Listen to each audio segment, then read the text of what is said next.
ಮಂಗಲನಾಥಾನಂದಜಿ ಮಹಾರಾಜ್ ಅವರು ಪ್ರವಚನವನ್ನು ನಡೆಸಿಕೊಡ್ತಾ ಇದ್ದಾರೆ. ಈ ಸಂದರ್ಭದಲ್ಲಿ ಈ ಪ್ರವಚನ ಮಾಲೆಯನ್ನು ಪ್ರಾಯೋಜಿಸಿರುವ ತಮ್ಮ ತಂದೆ ತಾಯಿಯವರ ಹೆಸರಿನಲ್ಲಿ ಈ ಪ್ರವಚನ ಮಾಲೆಯನ್ನು ಪ್ರಾಯೋಜಿಸಿರುವ ಶ್ರೀ ಜನಾರ್ದನ್ ಐರೋಡಿಯವರಿಗೆ ಹಾಗೂ ಅವರ ಕುಟುಂಬಕ್ಕೆ, ಬಂಧುವರ್ಗಕ್ಕೆ ಸಂಸ್ಥೆಯ ಪರವಾಗಿ ಹೃತ್ಪೂರ್ವಕ ಕೃತಜ್ಞತೆಗಳನ್ನು ಸಲ್ಲಿಸ್ತಾ ಇದ್ದೇನೆ. 5 ದಿನಗಳ ಈ ಪ್ರವಚನ ಮಾಲೆಯಲ್ಲಿ ಪ್ರಾರಂಭದಲ್ಲಿ ವಿವೇಕಾನಂದರು ಕಂಡ ಶ್ರೀರಾಮಕೃಷ್ಣ ವಿಷಯ ಏನು ಕಳೆದ ಬಾರಿ ಅರ್ಧಕ್ಕೆ ನಿಂತಿತ್ತು, ಅದನ್ನು ಮುಂದುವರಿಸಿ ಅದಾದ ನಂತರದಲ್ಲಿ ದಿವ್ಯಭಾವ ಮತ್ತು ಶ್ರೀರಾಮಕೃಷ್ಣರು ಅನ್ನೋ ವಿಷಯವಾಗಿ ಪೂಜ್ಯರು ಮಾತನಾಡಿದ್ದಾರೆ. ಆಶ್ರಮದ ಕ್ರಮವೇ ಹಾಗೆ, ಮೊದಲು ಫೌಂಡೇಶನ್ ಗಟ್ಟಿ ಮಾಡಿಕೊಂಡೇ ಆಮೇಲೆ ಮಹಡಿಯನ್ನು ಕಟ್ಟೋದು, ಮಹಲನ್ನು ಕಟ್ಟೋದು. ಪೂಜ್ಯರಿಗೆ ಈ ಸಂದರ್ಭದಲ್ಲಿ ಪ್ರಣಾಮಪೂರ್ವಕ ನಮಸ್ಕಾರಗಳನ್ನು ಸಲ್ಲಿಸ್ತೇನೆ. ಸಂಸ್ಥೆಯ ಪರವಾಗಿ, ಪ್ರಾಯೋಜಕರ ಪರವಾಗಿಯೂ ಕೂಡ ಪ್ರಣಾಮಪೂರ್ವಕ ಕೃತಜ್ಞತೆಗಳು. ದಿವ್ಯಭಾವ ಮತ್ತು ಶ್ರೀರಾಮಕೃಷ್ಣರು ವಿಷಯ ಅದು 2 ದಿನದ 3 ದಿನದ ಅವಧಿಯಲ್ಲಿ ಮುಗಿಸ್ತಕ್ಕಂಥದ್ದಲ್ಲ ಅನ್ನೋದು ಎಲ್ಲರ ಅನುಭವಕ್ಕೂ ಬಂದಿದೆ. ಅದು ಪೂಜ್ಯರ ನಿರರ್ಗಳ ಮಾತನ್ನು ಕೇಳ್ತಾ ಇದ್ದರೆ ಇನ್ನೊಂದು 10 ಅವಧಿ ಮಾತನಾಡಿದ್ರೂ ದಿವ್ಯತೆಯ ಅನುಭವ ನಿಧಾನಕ್ಕೆ ಹನಿ ಹನಿಯಾಗಿ ಇಳಿಯೋ ಹಾಗೆ ನಮಗೆ ಅನುಭವಕ್ಕೆ ಬರುತ್ತೆ ಅನ್ನೋದು ನಮಗೆಲ್ಲರಿಗೂ ಗೊತ್ತಾಗಿದೆ. ಹಾಗಾಗಿ ಈ ಸಂದರ್ಭದಲ್ಲಿ ಹೇಳಬಹುದಾದ ಸಂಗತಿ ಏನು ಅಂದರೆ, ಇದೇ ವಿಷಯದ ಇನ್ನೊಂದು ಭಾಗ, ಇನ್ನೊಂದು ಸರಣಿ 2017ರ ಮೇ 1ರಿಂದ ಮೇ 4ನೇ ತಾರೀಕಿನವರೆಗೆ ನಡೀಲಿಕ್ಕಿದೆ. ದಿನಾಂಕಗಳನ್ನು ತಾವೆಲ್ಲರೂ ಗುರ್ತು ಹಾಕ್ಕೋಬಹುದು.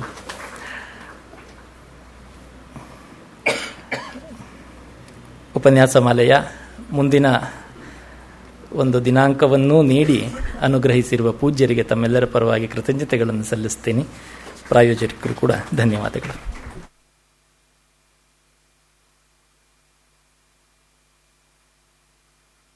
ಸ್ಥಾಪಕಾಯ ಚ ಧರ್ಮಸ್ಯ ಸರ್ವಧರ್ಮಸ್ವರೂಪಿಣಿ ಅವತಾರ ವರಿಷ್ಠಾಯ ರಾಮಕೃಷ್ಣಾಯ ತೇ ನಮಃ. ಪವಿತ್ರಂ ಚರಿತಂ ಯಸ್ಯಾಹ ಪವಿತ್ರಂ ಜೀವನಂ ತಥಾ ಪವಿತ್ರತಾ ಸ್ವರೂಪಿಣ್ಯೈ ತಸ್ಯೈ ಕೂರ್ಮೋ ನಮೋ ನಮಃ. ನಮಃ ಶ್ರೀಯತಿರಾಜಾಯ ವಿವೇಕಾನಂದಸೂರಯೇ ಸಚ್ಚಿತ್ಸುಖಸ್ವರೂಪಾಯ ಸ್ವಾಮಿನೇ ತಾಪಹಾರಿಣಿ. ಓಂ ಸರ್ವಮಂಗಲಮಾಂಗಲ್ಯೇ ಶಿವೆ ಸರ್ವಾರ್ಥಸಾಧಿಕೆ ಶರಣ್ಯೇ ತ್ರ್ಯಂಬಕೆ ಗೌರಿ ನಾರಾಯಣಿ ನಮೋಸ್ತುತೆ. ಉಪನ್ಯಾಸದ ಕಡೆಯ ದಿವಸ ಒಂದು ರೀತಿ ನಮಗೂ ಆರಾಮ್, ಬಂದು ಹೋಗ್ಬೇಕಲ್ಲ ಅಷ್ಟೇ. ಮಾತಾಡೋದು ಒಂದು ಅದು ಬೇರೆ, ಮಠದಿಂದ ಬಂದು ಹೋಗ್ಬೇಕಲ್ಲ. ಇನ್ನು ನಮ್ಮೊಂದಿಗೆ ಯಾರ್ಯಾರು ಆರಾಮ್ ಇದ್ದೀರೋ ಗೊತ್ತಿಲ್ಲ ನನಗೆ. ಆಯ್ತಾ ಇದ್ದೀರ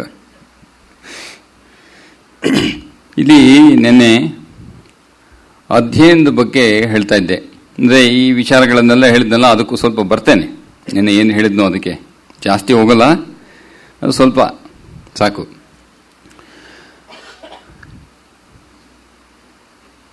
ನಮ್ಮ ವೈಯಕ್ತಿಕ ಮನೆಗಳಲ್ಲಿ ಅವಕಾಶಗಳು ಹೆಚ್ಚಿಲ್ಲದೆ ಇರ್ಬೋದು. ಅಧ್ಯಯನ ಮಾಡಲಿಕ್ಕೆ ಅವಕಾಶಗಳು ಎಲ್ಲರಿಗೂ ಸಿಕ್ಕತ್ತೆ ಅಂತ ಹೇಳಲಿಕ್ಕೆ ಆಗೋದಿಲ್ಲ. ಈಗ ಕೆಲವರಿಗೆ ಮನೆಗಳಲ್ಲಿ ಮನೆ ಕೆಲಸವೇ ಹೆಚ್ಚೊತ್ತಾಗ್ಬಿಟ್ರೆ ಅಧ್ಯಯನ ಮಾಡಿ, ನಾನು ನನ್ನ ರೀತಿ ಹೇಳ್ತಿರೋ, ಅದಕ್ಕೆ ಹೇಳ್ತಿದ್ದ ಇದು ನನ್ನ ರೀತಿ ಆಲೋಚನೆ ಮಾಡಬೇಕು, ಭಾವಿಸ್ಬೇಕು, ಅಧ್ಯಯನ ಮಾಡಬೇಕು, ಸಮಯ ಉಪಯೋಗಿಸ್ಕೋಬೇಕು. ನಾವು ಅಂದರೆ ನಿಮಗೆಲ್ಲ ಹೋಲಿಸಿದ್ರೆ ನಮ್ಮ ವಯಸ್ಸು ಚಿಕ್ಕತ್ತಾನೆ. ಇಲ್ಲಿ ನನ್ನ ವಯಸ್ಸಿನವ್ರು ಯಾರು ಇಲ್ಲ ಅಂತ ಕಾಣುತ್ತೆ. ಅಂದ ನಾನು ಹೇಳ್ತಾ ಇರ್ತೇನೆ ಹೀಗೆ. ಅದಕ್ಕೆ ಕೆಲವರು ಭಾವಿಸ್ಬೋದು ನಮ್ಮಷ್ಟು ವಯಸ್ಸಾಗಲಿ ಸ್ವಾಮಿಗಳಿಗೆ, ಅವನು ಮತ್ತೆ ಕೇಳ್ಬೋದು.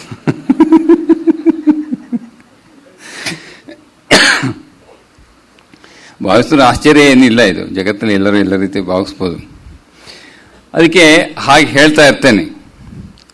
ಆದರೆ ಮನೆ ಪರಿಸ್ಥಿತಿ ಹಾಗೆ ಇರಬಹುದು ಅಥವಾ ಇಲ್ಲದೆ ಇರಬಹುದು. ಅದಕ್ಕೆ ನೋಡಿ, ಅಧ್ಯಯನ ಮಾಡೋಕ್ಕಾದ್ರೆ ಬಹಳ ಸಂತೋಷ. ಆಗದೇ ಇದ್ರೆ ಸ್ವಲ್ಪ ಈ ಜಪ ಮಾತ್ರ ದಯವಿಟ್ಟು ಬಿಡಬೇಡಿ. ನಿಮಗೆ ಏನು ಅನಿಸಿದ್ರು ಪರವಾಗಿಲ್ಲ, ಅನ್ನಿಸ್ತಾ ಇದ್ರು ಪರವಾಗಿಲ್ಲ, ಏನು ಆದರೂ ಪರವಾಗಿಲ್ಲ, ಆಗದೇ ಇದ್ರೂ ಪರವಾಗಿಲ್ಲ, ಜಪ ಮಾಡೋದು ಮಾತ್ರ ದಯವಿಟ್ಟು ನಿಲ್ಲಿಸಬೇಡಿ. ಜಪದೊಂದಿಗೆ ಪಾರಾಯಣ ಮಾಡಲಿಕ್ಕೆ ಅನುಕೂಲ ಆದರೆ ಒಳ್ಳೆಯದು. ಸಮಯ ಸಿಕ್ಕಿ ಮಾಡಲಿಕ್ಕಾದರೆ ಅದನ್ನು ಇಷ್ಟನ್ನು ಮಾತ್ರ ದಯವಿಟ್ಟು ಬಿಡಬೇಡಿ. ಅಧ್ಯಯನ ಮಾಡಲಿಕ್ಕೆ ಆಗುತ್ತೋ ಬಿಡುತ್ತೋ, ಜಪ ಮತ್ತು ಆಕ್ಚುಲಿ ಬೇಕು ಈ ಅಧ್ಯಯನ. ಆದರೆ ಏನು ಮಾಡೋದು, ಆಗಲ್ಲಲ್ಲ. ಹಾಗೆ ಹೇಳಿ ತಲೆ ಕೆಡಿಸ್ಕೊಂಡು ಕೂತ್ಕೊಳ್ಳೋಕ್ಕಾಗತ್ತಾ? ಸಮಯ ಹೋಗ್ತಾ ಇದೆ. ಅದಕ್ಕೆ ಜಪ ಮತ್ತು ಪಾರಾಯಣ ಇದನ್ನು ಬಿಡಬೇಡಿ. ಇದರೊಂದಿಗೆ ಇದು ಕೂಡ ಹೆಚ್ಚೊತ್ತು ಮಾಡಲಿಕ್ಕೆ ಆಗೋದಿಲ್ಲ. ಅದು ಮನಸ್ಸು ವ್ಯವಹಾರದಲ್ಲಿ, ಈಗ ನಮ್ಮ ವ್ಯವಹಾರ ಬೇರೆ, ನಿಮ್ಮ ವ್ಯವಹಾರ ಬೇರೆ. ಅದಕ್ಕೆ ಹೇಳಿದ್ನಲ್ಲ, ಸಂಬಂಧ ಏನು ಕಲ್ಪಿಸ್ಕೊಳ್ತಾರೋ ಅದ್ರ ಮೇಲೆ ವ್ಯವಹಾರದ ಭಾವ ನಿರ್ಧಾರ ಆಗುತ್ತದೆ. ಈಗ ನಮಗೆ ಒಳಗಡೆ ನಮಗೆ ಯಾವಾಗಲೂ ಭಾವನೆ ಇರುತ್ತೆ, ಸ್ವಾಮಿ ಅಂತ ಭಾವನೆ ಇರ್ತಲ್ಲ, ಸ್ವಾಮಿಗಳು ನಾನು ಸನ್ಯಾಸ ತಗೊಂಡಿದ್ದೇನೆ ಅಂತ ಭಾವನೆ ಇರುತ್ತಲ್ಲ. ಕರ್ಮ ಮಾಡ್ಬೇಕಾದ್ರೆ ಎಚ್ಚರಿಸ್ತಾ ಇರ್ತದೆ, ನೀನು ಸನ್ಯಾಸ ತಗೊಂಡೇನು ಹೀಗೆ ಮಾಡ್ತಿದ್ದೀ, ನಮ್ಮಲ್ಲೂ ದೋಷ ಇಲ್ವಾ? ದೋಷ ಇದೆ. ನಾವು ಕರ್ಮ ಮಾಡೋದಕ್ಕೆ ತಪ್ಪಾಗಲ್ವಾ? ತಪ್ಪಾಗ್ತದೆ. ಅದು every moment the mind says you are a swami, beware ಅಲ್ವಾ? ನೀವು ಆ ರೀತಿ ಯಾವ ಸಂಬಂಧ ಕಲ್ಪಿಸ್ಕೊಂಡಿದ್ರೆ ಒಳ್ಳೇದು. ಇಲ್ಲ ಅಂದ್ರೆ ಅಡಿಗೆ ಮಾಡೋತ್ತಿಗೆ ಎಷ್ಟು ಸಮಯ ಹೋಗ್ತದೆ? ಯಾರೊಂದಿಗೆ ಸಂಬಂಧ ಕಲ್ಪಿಸ್ಕೊಂಡಿದ್ದೇವೆ? ನಿತ್ಯ ಕರ್ಮಗಳಲ್ಲಿ ಎಷ್ಟು ಹೊತ್ತು ಹೋಗ್ತದೆ? ಅದರಿಂದ ಏನಾಗುತ್ತೆ ಅಂತಂದ್ರೆ, ಮನಸ್ಸನ್ನು ಅಷ್ಟು ವ್ಯವಹಾರದಲ್ಲಿ ಹಾಕಿದಾಗ, ಇಷ್ಟೊಂದು ಮನಸ್ಸನ್ನ ಜಪದಲ್ಲಿ ಹೆಚ್ಚೊತ್ತು ನಿಲ್ಲಿಸ್ಲಿಕ್ಕೆ ಆಗೋದಿಲ್ಲ. ಪಾರಾಯಣ ಮಾಡ್ತಿದ್ರು ಮನಸ್ಸೆಲ್ಲ ಹೋಗ್ತಿರುತ್ತೆ. ಅದಕ್ಕೆ ಆದಷ್ಟು ಪಾರಾಯಣ ಮಾಡೋತ್ತಿಗೆ ಮೌಖಿಕ ಉಚ್ಚಾರಣೆ ಜೋರಾಗಿ ಮಾಡಬೇಕು. ಬರೀ ಮನಸ್ಸಲ್ಲಿ ಮಾಡಿಬಿಡಿ. ಅವಕಾಶ ಇದ್ರೆ ಆದಷ್ಟು ಮೌಖಿಕವಾಗೇ ಮಾಡಿ, ಜೋರಾಗಿ. ಜಪ ಯಾಕೆ ಮನಸ್ಸಲ್ಲಿ ಹೇಳಬೇಕು, ಪಾರಾಯಣ ಮಾತ್ರ ಜೋರಾಗೆ ಹೇಳಬೇಕು. ಎಸ್ಪೆಷಲಿ ದುರ್ಗಾ ಸಪ್ತಶತಿಯೆಲ್ಲ ಮನಸ್ಸಲ್ಲಿ ಮಾಡೋ ಹಾಗೇ ಇಲ್ಲ. ಅದು ಅದು ಇರದೆ ಗುರುಚರಿತ್ರೆ, ದತ್ತಾತ್ರೇಯ ಗುರುಚರಿತ್ರೆ, ಅದು ಮೌನಿ ಅಂದ್ರೆ ಮನಸ್ಸಲ್ಲಿ ಮಾಡಬೇಕು. ಅದು ದುರ್ಗಾ ಸಪ್ತಶತಿ, ಅದು ಶಕ್ತಿ ಇರೋದೇ ಉಚ್ಚಾರಣೆಯಲ್ಲಿ. ಅದಕ್ಕೆ ಜೋರಾಗಿ ಉಚ್ಚಾರಣೆ ಮಾಡಬೇಕು, ಸ್ಪಷ್ಟವಾಗಿ ಮಾಡಬೇಕು. ಪಾರಾಯಣ ಮಾಡೋದ್ರಲ್ಲಿ ಈ ಅನುಕೂಲ ಉಂಟು. ಅದಕ್ಕೆ ಜಪ ಮತ್ತು ಪಾರಾಯಣ ಹೆಚ್ಚು ಮಾಡೋಕ್ಕಾಗಲ್ಲ. ಅಂತ ಸಂದರ್ಭದಲ್ಲಿ ಏನ್ ಮಾಡಬೇಕು, ಆದಷ್ಟು ನಿಮ್ಮ ಒಂದು ಕರ್ಮ ಇನ್ನೊಬ್ಬರಿಗೆ ಒಂದಷ್ಟು ಮಾಡಬೇಕು. ಮನೆಯವ್ರಿಗೆ ಮಾಡ್ತೀರಿ, ಅದು ಸತ್ಯವೇ. ತಾಯಿ ಮಗಳಿಗೆ ಮಾಡೋದು, ಮಗಳು ತಾಯಿಗೆ ಮಾಡೋದು, ಅಥವಾ ಮಗ ಅಮ್ಮನಿಗೆ ಮಾಡೋದು, ಗಂಡ ಹೆಂಡತಿಗೆ ಮಾಡೋದು, ಹೆಂಡತಿಗೆ ಮಕ್ಳಿಗೆ ಮಾಡೋದು, ಇದೆಲ್ಲ it is a related to relative. ಈ ಜಗತ್ತಿನಲ್ಲಿ ನಾವು ಸಂಬಂಧ ಒಪ್ಕೊಂಡು ಮಾಡುವಂತ ಕರ್ಮಗಳು. ಇದನ್ನು ದೈವಿಕವಾಗಿ ಮಾಡ್ಕೋಬಾರ್ದು. ಶ್ರೀರಾಮಕೃಷ್ಣ ಅದಕ್ಕೂ ಉದಾಹರಣೆ ಕೊಟ್ಟಿದ್ದಾರಲ್ಲ, ಅವಳೊಬ್ಳು ಬಂದು ತಾಯಿ ಕೇಳ್ತಾಳೆ, ನನಗೆ ಮನ್ಸು ನಿಲ್ತಾ ಇಲ್ಲ, ನಿನ್ಗೆ ಯಾರ ಮೇಲೆ ಪ್ರೀತಿ? ನನ್ನ ಒಬ್ಬ ಚಿಕ್ಕ ಮಗ, ಅಣ್ಣನ ಮಗ ಇದ್ದಾನೆ, ಅವನ ಕಂಡು ತುಂಬಾ ಪ್ರೀತಿ, ಅವನ್ನೇ ಕೃಷ್ಣನಾಗಿ ಸೇವೆ ಮಾಡು ಅಂತ ಶ್ರೀರಾಮಕೃಷ್ಣ ಹೇಳ್ತಾರಲ್ಲ. ಆಮೇಲೆ ಅವಳಿಗೆ ಭಾವ ಸಮಾಧಿ ಎಲ್ಲ ಉಂಟಾಯ್ತು. ಆ ರೀತಿ ಸಾಧನೆ ಮಾಡ್ತಾ ಮಾಡ್ತಾ ಈ ಸಂಬಂಧದಲ್ಲೂ ಆ ಭಾವನೆ ಇಟ್ಕೋಬಹುದು. ಇದರೊಂದಿಗೆ ನೀವೇನ್ ಮಾಡಿ, ಸ್ವಲ್ಪ ಈ ಮನಸ್ಸು ಚಿತ್ತ ಶುದ್ಧಿ ಆಗ್ಬೇಕಂದ್ರೆ ಕರ್ಮವನ್ನ ಇತರರಿಗಾಗಿ ಸ್ವಲ್ಪ ಮಾಡಬೇಕಾಗ್ತದೆ. ಇತರರಾಗಿ ಸಂಸಾರದಲ್ಲಿ ಹೇಗೆ ಮಾಡೋದು ಕರ್ಮವನ್ನ? ಅದಕ್ಕೆ ಬಹಳ ಸಲೀಸಾದ ಕರ್ಮ ಯಾವ್ದು ಗೊತ್ತೇನು? ವಾರಕ್ಕೊಂದ್ಸನೋ 15 ದಿವಸಕ್ಕೊಂದ್ಸನೋ ಯಾರೋ ಒಳ್ಳೆ ಸಾಧಕರು, ಸ್ವಾಮಿಗಳನ್ನ ನಮ್ ಕರಿಬೇಡಿ ಅಂತ ಹೇಳ್ತಾ ಇಲ್ಲ, ಇಲ್ಲಿ ನಮ್ ಕರೀಲೂ ಬೇಡಿ, ನೇರವಾಗಿ ಹೇಳ್ತಾ ಇದ್ದೀನಿ, ನಾನು ಬರೋದೂ ಇಲ್ಲ. ಒಳ್ಳೆ ಸಮಾಜದಲ್ಲಿ ಸಾಕಷ್ಟು ಅದ್ಭುತವಾದ ಕರ್ಮಗಳನ್ನೆಲ್ಲ ಮಾಡ್ತಿರ್ತಾರಲ್ಲ, ಅವ್ರನ್ನ ಮನೆಗೆ ಕರೆದು ಔತಣವನ್ನ ಕೊಡಿ, ಶುದ್ಧವಾದ ಭಾವನೆಯೊಂದಿಗೆ. ಕೆಲಸದವ್ರ ಕೆಲ ಅಡಿಗೆ ಮಾಡಿಸ್ಬೇಡಿ, ನೀವೇ ಮಾಡಿ ಬಡಿಸಿ. ಈ ಭಾವನೆಗಳನ್ನೆಲ್ಲ ಇಟ್ಕೊಂಡು ನೀವು ಕರ್ಮ ಮಾಡಿದಾಗ ಏನಾಗುತ್ತೆ, ಸ್ವಲ್ಪ ಚಿತ್ತಶುದ್ಧಿಯಾಗಿ ಜಪಕ್ಕೆ ಸಹಾಯ ಮಾಡ್ತದೆ, ನಿಮ್ಮ ಕರ್ಮಗಳಿಗೆ ತುಂಬಾ ಸಹಾಯ ಮಾಡ್ತದೆ. ಸೊ ಫಸ್ಟ್ ಪ್ರಿಫರೆನ್ಸು ಆ ಧ್ಯಾನದ ಅವಸ್ಥೆಯಲ್ಲಿ ಚಿಂತನೆ ಆಲೋಚನೆ ಮಾಡ್ಲಿಕ್ಕೆ ಬೇಕು ಅಂತಂದ್ರೆ ಜಪದ ಮತ್ತು ಪಾರಾಯಣದ ಸಹಾಯ ಬೇಕು. ಆ ಜಪ ಪಾರಾಯಣ ಗಟ್ಟಿ ಆಗ್ಬೇಕಂದ್ರೆ ಇತರರಿಗಾಗಿ ಕರ್ಮ ಮಾಡೋದ್ರಿಂದ ಚಿತ್ತ ಶುದ್ಧಿ ಆಗ್ತದೆ. ಬೇರೆ ನಾನು ಒಂದು ಉದಾಹರಣೆ ಕೊಟ್ಟೆ, ನಿಮಗೆ ಯಾವುದು ಪ್ರಸ್ತುತವೋ ನಿಮ್ಮ ನಿಮ್ಮ ಮನೆಗೆ ನಿಮ್ಮ ನಿಮ್ಮ ಪರಿಸ್ಥಿತಿಗೆ ಅನುಕೂಲವಾದಂತೆ ಮಾಡಿ. ಅದಕ್ಕೆ ಹರ್ಷಾಂಜಿ ಮರ ನಮ್ಮ ವಿದ್ಯಾರ್ಥಿ ಮಂದಿರ ವಿದ್ಯಾರ್ಥಿಗಳಿಗೆಲ್ಲ ಹೋಗ್ಬೇಕಾದ್ರೆ ಒಂದು ಮಾತು ಹೇಳ್ತಿರ್ತಾರೆ. ನಾನು 4 ವರ್ಷ ಇದ್ದಲ್ಲ ಹಾಸ್ಟೆಲ್, ಯಾವಾಗ ಟ್ರೈನಿಂಗ್ ಸೆಂಟರ್ ಹೋಗಕ್ಕಿಂತ ಮುಂಚೆ ವಿದ್ಯಾರ್ಥಿಗಳಿಗೆ ಯಾವಾಗಲೂ ಒಂದು ಮಾತು ಹೇಳೋರು, ನೋಡಿಯಪ್ಪ ನೀವು ಇಲ್ಲಿ 2 ವರ್ಷ 3 ವರ್ಷ 4 ವರ್ಷ 5 ವರ್ಷ ನಮ್ಮ ಹಾಸ್ಟೆಲ್ ಇದ್ದು ಓದಿ ಹೋಗ್ತೀರಿ. ಈಗ ಒಬ್ಬನೇ ಗುರು ಅಂತಿಲ್ಲ ನಮಗೆ.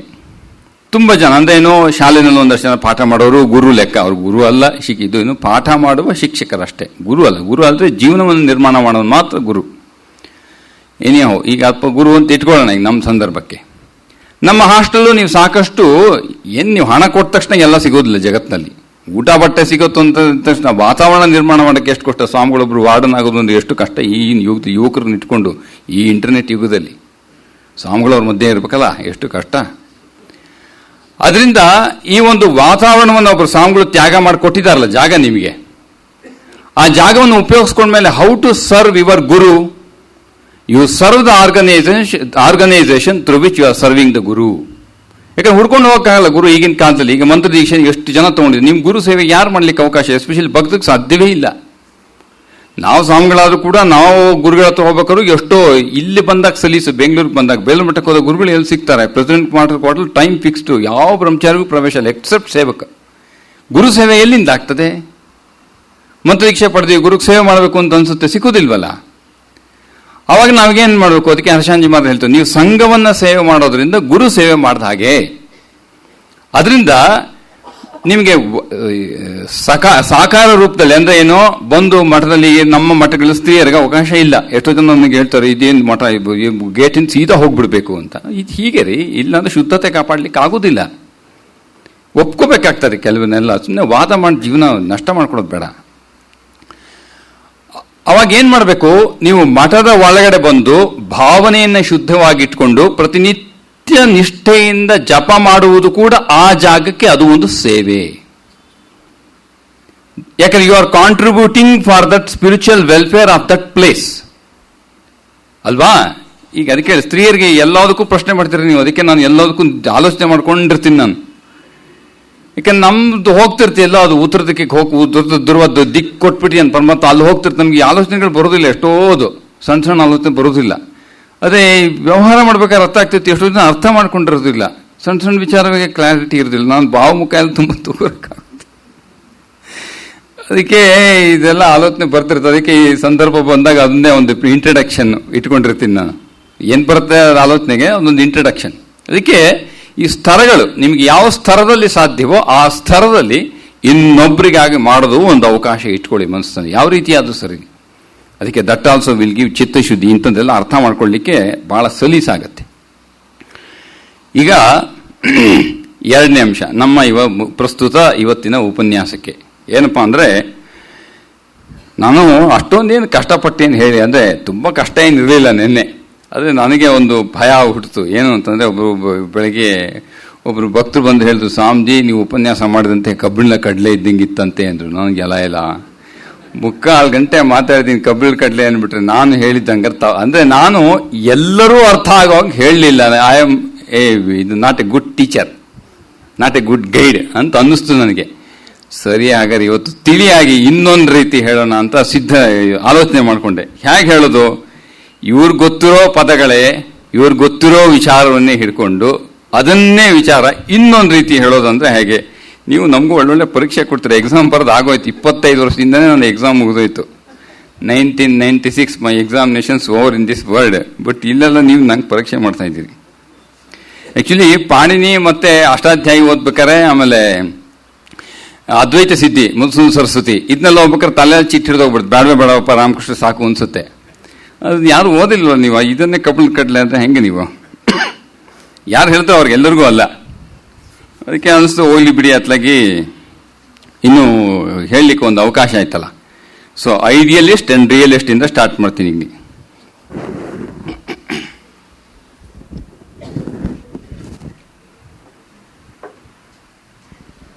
ರಾಮು ಚಾಕ್ ಪೀಸ್ ಇದೆ ಇದೆ ಇದೆ ಇದೆ.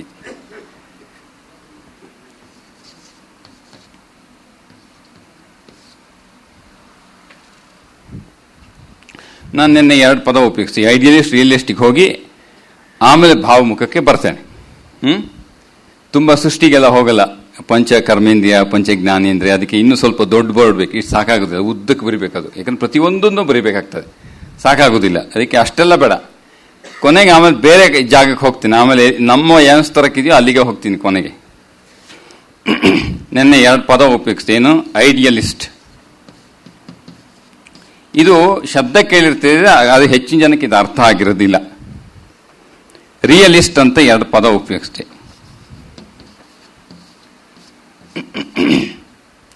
ಐಡಿಯಲಿಸ್ಟ್ ಅಂದ್ರೆ ಏನ್ ಹೇಳಿದೆ? ನಮಗೆ ಗೊತ್ತಿರೋ ಪದ ಉಪಯೋಗಿಸ್ತೀನಿ. ಆದಷ್ಟು ಈಗ ಹಾಗೆ ಆಲೋಚನೆ ಮಾಡಿದೆ, ಯಾವ ಪದವು ಗೊತ್ತಿಲ್ಲದೆ ಅದು ಉಪಯೋಗಿಸಬಾರ್ದು ನಾನು. ಇದಕ್ಕೆ ನಾನು ಕೊಡುವ ಹೆಸರು ನಾಮ. ಈಗ ಅರ್ಥ ಆಯ್ತಾ? ನಾಮ ಅಂದ್ರೆ ಕನ್ಫ್ಯೂಷನ್ ಇಲ್ಲ ಅಲ್ಲ. ಅಟ್ಲೀಸ್ಟ್ ಏನೋ ಅಂತ ನಿಜವಾದ ನಾಮ ನಮ್ಗೆ ಅರ್ಥ ಆಗದೆ ಇದ್ರು, ಯಾಕಂದ್ರೆ ಶ್ರೀರಾಮಕೃಷ್ಣ ನಾಮ ಅರ್ಥ ಆಗಿದ್ರೆ ಸಾಕ್ಷಾತ್ಕಾರ ಆಗಬೇಕಿತ್ತು, ಆಗಿಲ್ಲ. ಆದ್ರಿಂದ ಪದ ಅಂತೂ ಪರಿಚಯ ಇದೆ, ನಾಮ. ಐಡಿಯಲಿಸ್ಟ್ ಅಂದ್ರೆ ಏನು? ನಾಮ. ರಿಯಲಿಸ್ಟ್ ಅಂದ್ರೆ ಏನು?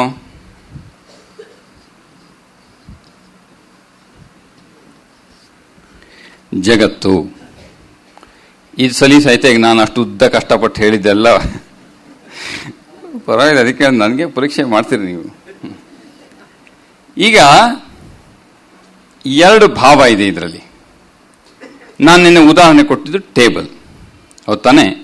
ಇದು ಐಡಿಯಲಿಸ್ಟ್ ಅನ್ನ ಪ್ರಪೋಸ್ ಮಾಡಿದ್ದು ಪ್ಲಾಟೋ, ಇದನ್ನ ಪ್ರಪೋಸ್ ಮಾಡಿದ್ದು ಅರಿಸ್ಟಾಟಲ್.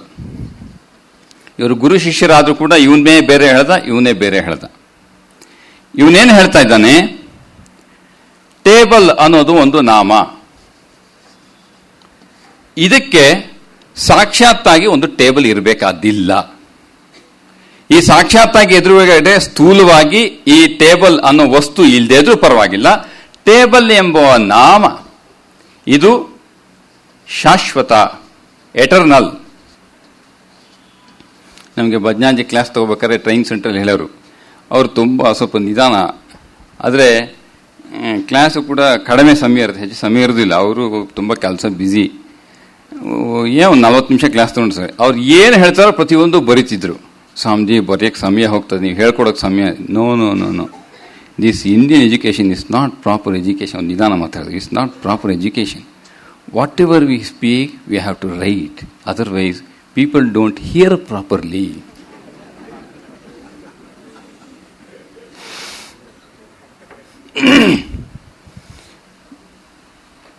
ಇದು ಈ ನಾಮ ಇದೆಯಲ್ಲ, ಈ ನಾಮ ರೂಪ ಟೇಬಲ್ ಇದು ಇಲ್ಲದಿದ್ದರೂ ಕೇವಲ ನಾಮ ಯಾವಾಗಲೂ ಶಾಶ್ವತ. ಇದಕ್ಕೆ ಜಗತ್ತಿನ ಅವಶ್ಯಕತೆ ಇಲ್ಲ. ಆಯ್ತಾ? ಇದು ಪ್ಲಾಟೋ ಹೇಳುದು. ಇವನೇನು ಹೇಳ್ತಾನೆ? ನಮ್ಮ ಅರಿಸ್ಟಾಟಲ್ ಹೇಳ್ತಾನೆ, ಇದು ಸತ್ಯ ಅಲ್ಲ, ಇದೊಂದೇ ಸತ್ಯ. ನಾಮ ಇಲ್ಲ ರೀ. ನಾಮ ಅನ್ನೋ ಈಗ ಟೇಬಲ್ ಅನ್ನೋದು ಈ ರೂಪ ಏನು ಕಾಣ್ತಿದ್ಯೋ ಅಷ್ಟೇ, ನಾಮದ ಬಗ್ಗೆ ಎಲ್ಲ ನೀವು ತಲೆ ಕೆಡಿಸ್ಕೋಬೇಡಿ. ಈ ಜಗತ್ತು ಇದೊಂದೇ ಶಾಶ್ವತ. ಆದ್ರಿಂದ ನೀವು ಇದನ್ನೆಲ್ಲ ಮರ್ತು ಬಿಡಿ, ಇದೊಂದೇ ಇಟ್ಕೊಳ್ಳಿ ಅಂತ ಹೇಳ್ತಾನೆ. ವಿವೇಕಾನಂದರು ಇದಕ್ಕೆ 2 ಅರ್ಥ ಕೊಟ್ಟಿದ್ದಾರೆ. ಈ ನಾಮ ಅನ್ನೋದಕ್ಕೆ ಶ್ರೀ ವಿವೇಕಾನಂದರು ಕೊಡೋ ಅಂತ ನಾನು ಉಪಯೋಗಿಸಬಹುದು common word, I will use always the used word, ಪರಮಾತ್ಮ. ಐಡಿಯಲಿಸ್ಟ್ ಬಿಕೇಮ್ ನಾಮ, ದಟ್ ಈಸ್ ರೆಫರ್ಡ್ ಆಸ್ ಪರಮಾತ್ಮ. ದಿಸ್ ಜಗತ್ತು ಜಗತ್ತಾಗಿ ಉಳಿಲಿ. ಹಾಗಾದ್ರೆ ಈಗ ಪ್ಲಾಟೋ ಹೇಳಿದ್ ಬೇರೆ ಆಯ್ತು, ಅರಿಸ್ಟಾಟಲ್ ಹೇಳಿದ್ ಬೇರೆ ಆಯ್ತು. ಆದರೆ ಇದನ್ನ ಹೇಗೆ ಅರ್ಥ ಮಾಡ್ಕೊಳ್ಳೋದು? ವಿವೇಕಾನಂದ ಬಹಳ ಸಲೀಸ್ ಹೇಳ್ತಾರೆ. ನೋಡಪ್ಪ, ಎಲ್ಲಿವರೆಗೆ ಈ ಸ್ಥೂಲವಾದ ಜಗತ್ತು ನಿನ್ನ ಕಣ್ಣಿಗೆ ಕಾಣ್ತಾ ಇರ್ತೋ ಇವನು ಯಾವಾಗಲೂ ದೂರ ಉಳಿದಿರ್ತಾನೆ. ಯಾವಾಗ ಇವನ ದರ್ಶನ ನಿನಗೆ ಆಗ್ತಾ ಇರ್ತೋ ಇದರ ಸಂಬಂಧವೇ ನಿನಗಿರೋದಿಲ್ಲ. ಈ ದೃಷ್ಟಿಯಿಂದ ನಾನು ಹೇಳಿದೆ, ಈ ಕಾಣುತ್ತಿರುವ ಜಗತ್ತು ನಮಗೆ ಕಾಣುತ್ತಿದೆ ಅಂತ ನಾನು ಪದಗಳ ಮೇಲೆ ಗಮನ ಕೊಡಿ ಅಂತ ನಾನು ನಿನ್ನೆ ಹೇಳಿದೆ. ಅಂದ್ರೆ ಏನು? ಎಲ್ಲಿವರೆಗೆ ಜಗತ್ತು ನಿಮ್ಮ ದೃಷ್ಟಿಯ ಕೋಣವಾಗಿರುತ್ತೋ, ಈ ಸ್ಥೂಲ ಪುರುಷ ಸ್ತ್ರೀ ಜಗತ್ತು ಬೆಕ್ಕು ನಾಯಿ ಮರಿ ಎಲ್ಲ ಕಾಣ್ತಿದ್ಯೋ ಆವಾಗ ಇವನು ದೂರ ಉಳಿದಿದ್ದಾನೆ ಅಂತ. ಯಾವಾಗ ಪರಮಾತ್ಮನ ಅನುಭವ ಆಗ್ತಾ ಇರುತ್ತೋ ಇದೆಲ್ಲ ಭಾವಮುಖ ಸಂಬಂಧ ಇದೆ, ಪರವಾಗಿಲ್ಲ, ಆಮೇಲೆ ಅದಾದ ಅರ್ಥ ಆಗದಿದ್ರೆ ಪರವಾಗಿಲ್ಲ. ನಿಮಗೆ ಈ ಜಗತ್ತು ಎಂದು ಕಾಣೋದಿಲ್ಲ. ನಿಮ್ಮಲ್ಲಿ ಯಾರು ನಿನ್ನೆ ಕರೆಕ್ಟಾಗಿ ಒಂದು ಪ್ರಶ್ನೆ, ಇಲ್ಲೊಂದು ಪ್ರಶ್ನೆ ಬರುತ್ತೆ, ಸೂಕ್ಷ್ಮವಾದ ಪ್ರಶ್ನೆ. ಮಹಾಪುರುಷಮಾದ ಘಟನೆ ಹೇಳಿದೆ. ಏನ್ ಹೇಳಿದೆ? ಒಂದು ಬೆಕ್ಕು ಬಂತು, ಶ್ರೀರಾಮಕೃಷ್ಣ ರೂಪದಲ್ಲಿ ಕಂಡು ಹೋಯ್ತು ಅಂತ. ಅಲ್ಲಿ 2 ಡ್ಯುಯಲ್ ಕಾನ್ಷಿಯಸ್ನೆಸ್ ಇದೆ. ಏನು? ಬೆಕ್ಕನ್ನು ಕಂಡ್ರು, ಅದು ಜಗತ್ತಿಗೆ ಸಂಬಂಧಪಟ್ಟಿದ್ದು. ಶ್ರೀರಾಮಕೃಷ್ಣನ್ನು ಕಂಡ್ರು, ಅದು ಪರಮಾತ್ಮನಿಗೆ ಸಂಬಂಧಪಟ್ಟಿದ್ದು. ಈಗ ವಿವೇಕಾನಂದ ಏನ್ ಹೇಳ್ತಾರೆ, ಜ್ಞಾನಯೋಗ ಪ್ರಾಕ್ಟಿಕಲ್ ವೇ ಅಂತ 4 ಲೆಕ್ಚರ್ ಹೇಳಿರೋದ್ರಿಂದ ಜಗತ್ ಕಂಡೆ ಪರಮಾತ್ಮ ಇಲ್ಲ, ಪರಮಾತ್ಮ ಕಂಡೆ ಜಗತ್ ಕಂಡಿಲ್ಲ ಇಲ್ಲ ಅಂತ. ಆದ್ರೆ ಮಹಾಪುರುಷನಿಗೆ 2 ಕಾಣ್ತಾ ಇದೆಯಲ್ಲ, ಬೆಕ್ಕು ಕಾಣ್ತಾ ಇದೆ, ಆಮೇಲೆ ಅದ್ಭುತ ಅಂತ ನೋಡ್ತಾ ಶ್ರೀರಾಮಕೃಷ್ಣ ಅವನ ಚೈತನ್ಯ ಕಾಣ್ತಾ ಇದೆ, ಅವನು ಕಾಣ್ತಾ, 2 ಹೇಳಿದ್ರು. ಹಾಗಾದ್ರೆ ಅಲ್ಲಿ ಡ್ಯುಯಲ್ ಕಾನ್ಷಿಯಸ್ನೆಸ್ ಬಂತಲ್ಲ, 2 ಕಾಣ್ತಾ ಇದೆಯಲ್ಲ. ಅಲ್ಲಿ 2 ಕಾಣೋದು ಅಂತಂದ್ರೆ ಯಾರಿಗೆ ಆತ್ಮ ಸಾಕ್ಷಾತ್ಕಾರ ಆಗಿರುತ್ತೋ ಅವನ ಆ ಕಾರಣ ಮತ್ತು ಕಾರ್ಯ, cause and effect. Cos is this, ಈ ಜಗತ್ತಾಗ್ಲಿಕ್ಕೆ ಪರಮಾತ್ಮ ಬೇಕೇ ಬೇಕು. ದಿಸ್ ಈಸ್ ಕಾರಣ, ಕಾರಣ ಅಂದ್ರೆ ಗೊತ್ತಲ್ವಾ? ಬೆಂಗಾಲಿ ಕಾರಣ ಅಲ್ಲ, ಕನ್ನಡದ ಕಾರಣ. ಕಾರಣ ಅಂದ್ರೆ cause. What is the effect? Is jagat. ಅದೇ ಆದಷ್ಟು ಸ್ಥೂಲವಾಗಿ ಹೇಳೋದಾದ್ರೆ, ತುಂಬಾ ಘನವಾಗಿ ಹೇಳಕೋದ್ರೆ ಈ ಪದಗಳೆಲ್ಲ ಉಪಯೋಗಿಸೋ ಹಾಗಿಲ್ಲ ಶಾಸ್ತ್ರೀಯವಾಗಿ. ಆದ್ರೂ ಅದಕ್ಕೆ ಕಾರಣದೊಂದಿಗೆ ಕಾರ್ಯವನ್ನು ನೋಡ್ತಾ ಇರ್ತಾರೆ ಅವರು. ವೇದಾಂತ ಏನ ಉದಾಹರಣೆ ಕೊಡುತ್ತೆ ಹೇಳಿ? ಮಡಿಕೆ ಮಣ್ಣಿಂದ ಆದ್ರಿಂದ ಮಣ್ಣಿನನ್ನು ಮಾತ್ರ ಕಂಡ್ರೆ ಅದು ಅದ್ವೈತ, ಮಡಿಕೆಯನ್ನು ಕಂಡ್ರೆ ದ್ವೈತ. ಮಣ್ಣಿನ ಮೂಲಕ ಮಡಿಕೆಯನ್ನು ಕಂಡರೆ ಸೀಯಿಂಗ್ ಡ್ಯೂಯಲ್ ಕಾನ್ಷಿಯಸ್ನೆಸ್.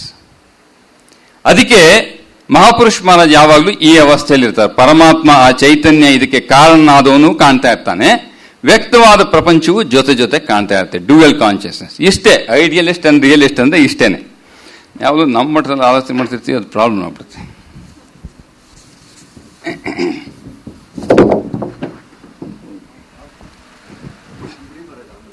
ಅಲ್ಲ, ಇನ್ನೂ ಸಾಕಷ್ಟು ಹೇಳೋದಿದೆ, ಇದು ಶುರುವಾಗಿದ್ದೆ ಅಷ್ಟೇ. ನಾನು ಹೇಳಿ ಭಾವಮುಖ ತಗೊಂಡು ಸ್ವಲ್ಪ ತಪ್ಪಾಯ್ತು.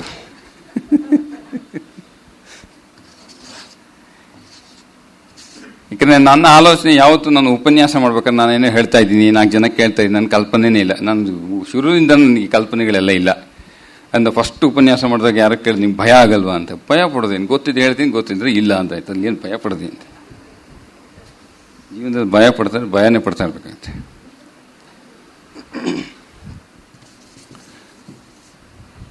ಈಗ ಈ ಎಲ್ಲ ಈ ಭಾವಮುಖ, ಅದು ಪಾಸಿಟಿವ್ ಎಕ್ಸಿಸ್ಟೆನ್ಸ್, ಇದನ್ನೆಲ್ಲ ಹೇಳಿದೆ. ಅದು ಸ್ವಲ್ಪ ಜಾಸ್ತಿ ಆಯಿತು ಅಂತ ಕಾಣುತ್ತೆ ಸಾಧಾರಣವಾದ ಆಲೋಚನೆಗೆ. ರಾಮಕೃಷ್ಣ ಪರಮಹಂಸ ಹೇಳಿರೋ ಉದಾಹರಣೆನೇ ತೆಗೆದುಕೊಳ್ತೇನೆ, ಸರಳವಾದ ಉದಾಹರಣೆ. ಈಗ ನಾನು ಬರಿತಾ ಹೋಗ್ತೇನೆ. ನೀರು, ಇದು ಅರ್ಥ ಆಗುತ್ತಲ್ವಪ್ಪ? ನೀರು.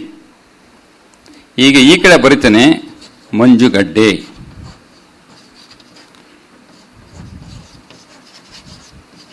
ಇದು ಐಸ್ ಅಂತಾದ್ರೂ ಕರೀರಿ, ಮಂಜುಗಡ್ಡೆ ಕನ್ನಡದಾದ್ರೂ ಕರೀರಿ. So this is water and this is ice. So ಇದು ಹೇಗಾಯ್ತ್ರಿ? ನೀರೇ ಮಂಜುಗಡ್ಡೆ ಆಗಿತ್ತು. ಈ ನೀರನ್ನ ಇನ್ನೊಂದು ಶಬ್ದ ಏನ್ ಕೊಡ್ಬೋದ್ರಿ? ನಿರಾಕಾರ. ಅರ್ಥ ಆಗ್ತಾ ಇದೆಯಲ್ವಾ? ಈ ಮಂಜುಗಡ್ಡೆಗೆ ಇನ್ನೊಂದು ಏನ್ರಿ ಕೊಡ್ಬೋದು? ಸಾಕಾರ. ಎಷ್ಟು ಸರಳವಾಗಿದೆ. ಈಗ ಈ ನೀರು ಮಂಜುಗಡ್ಡೆ ಆಗಿ, ಈ ಪ್ರತಿಯೊಂದು ಮಂಜುಗಡ್ಡೆಯಲ್ಲೂ ಕೂಡ ನೀರೇ ಇರೋದು. ನೀರು ಬಿಟ್ಟು ಇನ್ನೊಂದು ವಸ್ತು ಇಲ್ಲ, ಹೌದ್ ತಾನೆ? ಈಗ ಇದಕ್ಕೆ ಸ್ವಲ್ಪ ಇನ್ನೊಂದು ಆಡ್ ಮಾಡ್ತೇನೆ. ನೀರು ಮಂಜುಗಡ್ಡೆಗೆ ಇನ್ನೊಂದು ಅಡಿಷನ್ ಮಾಡ್ತೇನೆ. ಏನು? ಶ್ರೀರಾಮಕೃಷ್ಣ ಉದಾಹರಣೆ ತಾರಸಿ. ಆಮೇಲೆ ಜಗತ್ತು ಭಾವಮುಖಕ್ಕೆ ಬರ್ತೇನೆ. It will be very easy. ಇದು ಮೆಟ್ಟಲು.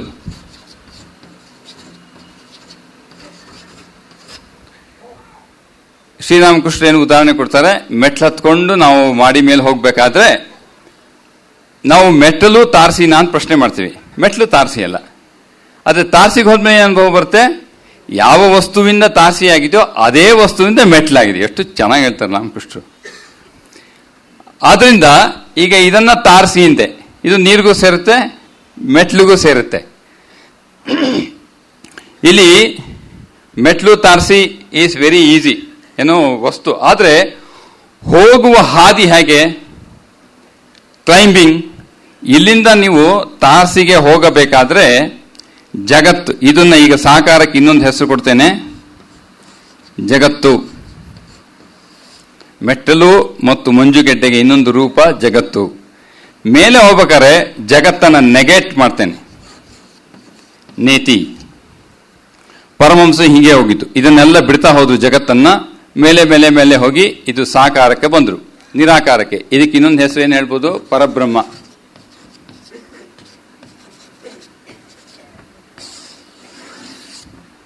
ಪರಬ್ರಹ್ಮನ ಅವಸ್ಥೆಗೆ ಹೋದ್ರು. ಬರಬೇಕಾದ್ರೆ ಅವರು ಇದೇ ಹಾದಿಯಾಗಿ ವಾಪಸ್ ಬರಲಿಲ್ಲ. ಅವರು ಬಂದದ್ದು ಮಾರ್ಗ, ದೋ he went like the straight. ಹೋಗ್ಬೇಕಾದ್ರೆ ಏನಿತ್ತು?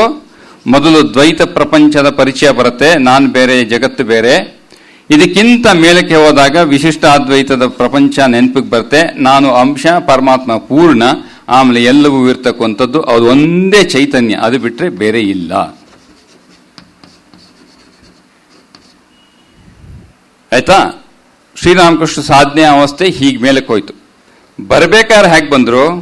ಹಿ did not take this route, he came via this route which is called ವಿಜ್ಞಾನ. ವಿಜ್ಞಾನ ಏನು ಹೇಳುತ್ತೆ? ಯಾವುದರಿಂದ ತಾರಸಿಯಾಗಿದೆಯೋ ಅದೇ ವಸ್ತುವಿಂದ ಮೆಟ್ಟಲಾಗಿದೆ. ಇದು ಸಾಧಾರಣವಾದ ಜ್ಞಾನ ಹೇಳೋದಿಲ್ಲ, ಇದು ಹೇಳುವುದು ವಿಜ್ಞಾನ ಮಾತ್ರ. ಯಾವ ವಸ್ತುವಿಂದ ಮೆಟ್ಟಲಾಗಿದೆಯೋ ಅದೇ ವಸ್ತುವಿಂದ ತಾರಸಿಯಾಗಿದೆ ಅನ್ನೋದು ವಿಜ್ಞಾನದ ಅವಸ್ಥೆಯಲ್ಲಿ ಮಾತ್ರ ಹೇಳೋದು.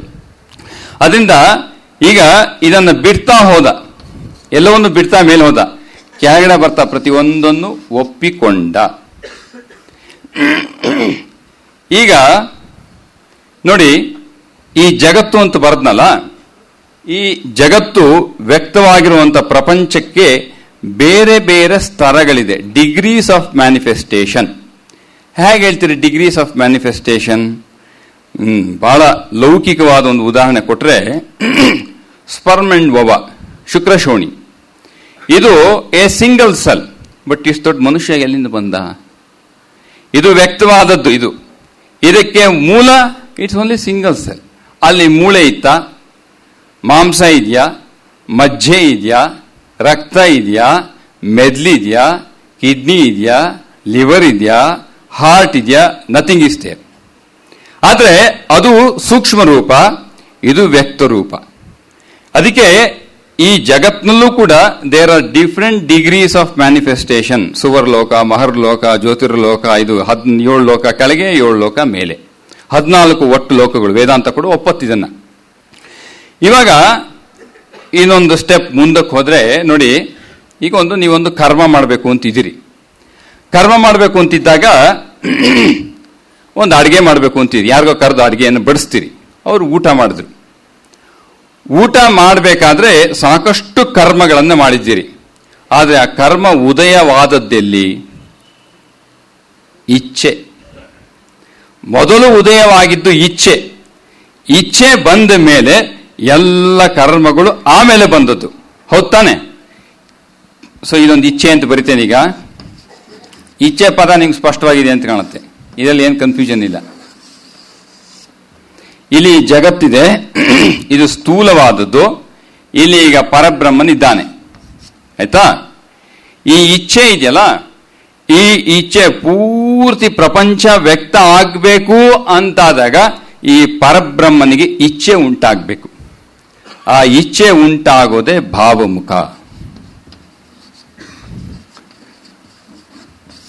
ಪಂಚಭೂತಗಳೆಲ್ಲ ಕಷ್ಟ ಆಯ್ತಲ್ಲ, ಸೊ ಇದು ಸಾಕು ಅಂತ ಕಾಣುತ್ತೆ ಅಲ್ವಾ? This is more clear. ಅಂದ್ರೇನು? ದಿಸ್ ಇಸ್ ದ ಫೈನೆಸ್ಟ್, ಅಥವಾ this is the first manifestation. ಯಾಕೆಂದ್ರೆ ಈಗ ನೋಡಿ, ಸುಷುಪ್ತಿ ಅವಸ್ಥೆಯಲ್ಲಿ ನಾನು ಮಲಗಿದ್ರೆ ಕರ್ಮ ಆಗೋದಿಲ್ಲ. ಅಲ್ಲಿ ಕರ್ಮ ಎಲ್ಲಿಂದ ಪ್ರಾರಂಭ ಆಗಬೇಕು? ಅಹಂಕಾರ ಬಂದ್ರೆ ಮಾತ್ರ, ನಾನು ಮಾಡಬೇಕು ಎಂಬ ಇಚ್ಛೆ ಬಂದ್ರೆ ಮಾತ್ರ ಕರ್ಮ ಉಂಟಾಗೋದು, ಇಲ್ಲ ಅಂದ್ರೆ ಆಗಲ್ಲ. ಆದ್ರೆ ಪರಬ್ರಹ್ಮದಲ್ಲಿ ಕರ್ಮ ಹೇಳಲಿಕ್ಕಾಗಲ್ಲ, ಇಚ್ಛೆಯನ್ನು ಹೇಳಲಿಕ್ಕಾಗಲ್ಲ. ಒಂದು ರೀತಿ ಅವನಿಗೇನು ಇಲ್ಲ, ಅದು ಸಂಪೂರ್ಣವಾದ ನಿರಾಕಾರ ಮತ್ತು ಸಚ್ಚಿದಾನಂದ ಸ್ವರೂಪಿ. ಆದ್ರೆ ಎಲ್ಲಿಂದನೋ ಹ್ಯಾಕ್ ಬಂತು ಅಂತ ಗೊತ್ತಿಲ್ಲ, ಶಾಸ್ತ್ರ ಕೂಡ ವರ್ಣನೆ ಏನು ಮಾಡೋಕ್ಕಾಗಲ್ಲ. ಆತನಿಗೂ ಒಂದು ಇಚ್ಛೆ ಬಂತು, ಏನು? ವ್ಯಕ್ತನಾಗಬೇಕು ಅಂತ. ಆವಾಗ ಬೇರೆ ಬೇರೆ ಸ್ತರಗಳಲ್ಲಿ ವಿಶಿಷ್ಟಾದ್ವೈತ, ದ್ವೈತ, ಈಗ ಬೇರೆ ಬೇರೆ ಡಿಗ್ರೀಸ್ ಆಫ್ ಮ್ಯಾನಿಫೆಸ್ಟೇಷನ್ ಜಗತ್ತು ಆವಿರ್ಭಾವ ಆಗ್ತಾ ಬಂತು.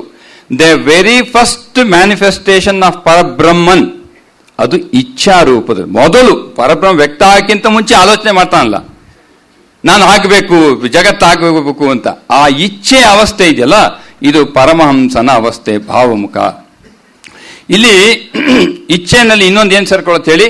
ಇಡೀ ಜಗತ್ತಿನಲ್ಲಿ ಎಷ್ಟು ಜನ ಮಾನವರಿದ್ದಾರೋ ಆ ಅಷ್ಟು ಮಾನವರಲ್ಲಿ ಉದಯವಾಗುವ ಪ್ರತಿಯೊಂದು ಭಾವನೆಗಳು ಅದು ಈ ಇಚ್ಛೆಯಿಂದಲೇ ಬರುವಂಥದ್ದು. ನಿಮ್ಮಲ್ಲಿ ಆಲೋಚನೆ ಬರೋ ಹೊತ್ತಿಗೆ ಅದು ಭಾವಮುಖಕ್ಕೆ ಸಂಬಂಧಪಟ್ಟಿರುತ್ತೆ. ಇಡೀ ಜಗತ್ತಲ್ಲಿ ವ್ಯಕ್ತ ಅಂತಂದ್ರೆ ಬರೀ ನಮ್ಮ ಭೂವಿನ ತಗೋಬೇಡಿ, ಇಡೀ 14 ಲೋಕಗಳನ್ನು ಕಲ್ಪನೆ ಇಟ್ಕೊಂಡು ಕೋಟ್ಯಾಂತರ ಮಾನವರ ಪ್ರತಿಯೊಂದು ಆಲೋಚನೆ ಲೆಕ್ಕ ಇಟ್ಕೊಂಡು ಅದೆಲ್ಲ ಭಾವನೆಗಳು ಕೂಡ ಪಾಸಿಟಿವ್ ಎಕ್ಸಿಸ್ಟೆನ್ಸ್. ಅದೆಲ್ಲವೂ ಮೂಡುವ ಮುನ್ನವೇ ಈ ಜಾಗದಲ್ಲಿ ನಿಂತಿದೆ, ಇಚ್ಛೆಯಲ್ಲಿ ನಿಂತಿದೆ. ಆದ್ರಿಂದ ಪರಮಹಂಸ ಅವಸ್ಥೆ ಏನು ಅಂತಂದ್ರೆ ಅವನು ಬೇಕಾದ್ರೆ ಈ ಅವಸ್ಥೆಗೆ ಹೋಗ್ತಾನೆ, ಇಲ್ಲಿಗೆ ಹೋಗಿ ನಿಂತ್ಕೊಂಡ್ಬಿಡ್ತಾನೆ. ಬೇಡ ಅಂತಂದ್ರೆ ಈ ಜಗತ್ತಿನ ಹಲವೊಂದು ಭಾವನೆಗಳ ಜೊತೆಗೂ ಮೆಟ್ಲೊಂದಿಗೆ ಜೊತೆಗೂ ಅವನು ಸಂಬಂಧ ಇಟ್ಟು ಲೀಲೆಯನ್ನು ಆಡ್ತಾನೆ. ಈ ಒಂದು ಇಚ್ಛೆಯಿಂದ ಕೆಳಗಡೆ ಬರ್ತಕ್ಕಂಥದ್ದ ಲೀಲೆ ಅಂತ ಕರೀತಾರೆ. ಪರಬ್ರಹ್ಮನಿಂದ ಆಚೆಗೆ ಏನು ಹೇಳಲಿಕ್ಕಾಗಲ್ಲ, ಯಾಕಂದ್ರೆ ಮನಸ್ಸು ಇಲ್ಲ, ಇಚ್ಛೆನೂ ಇಲ್ಲ. ಇಚ್ಛೆ ಇದೆ ತಾನು ಮುಂದಿನ ಹೇಳಕ್ಕಾಗ, ಇಚ್ಛೆ ಇಲ್ಲ. So it has gone beyond all this. I think this is much more clear. ಅಷ್ಟೇ, ಇಲ್ಲಿ ಮುಗೀತು ನನ್ನ ಕಷ್ಟ.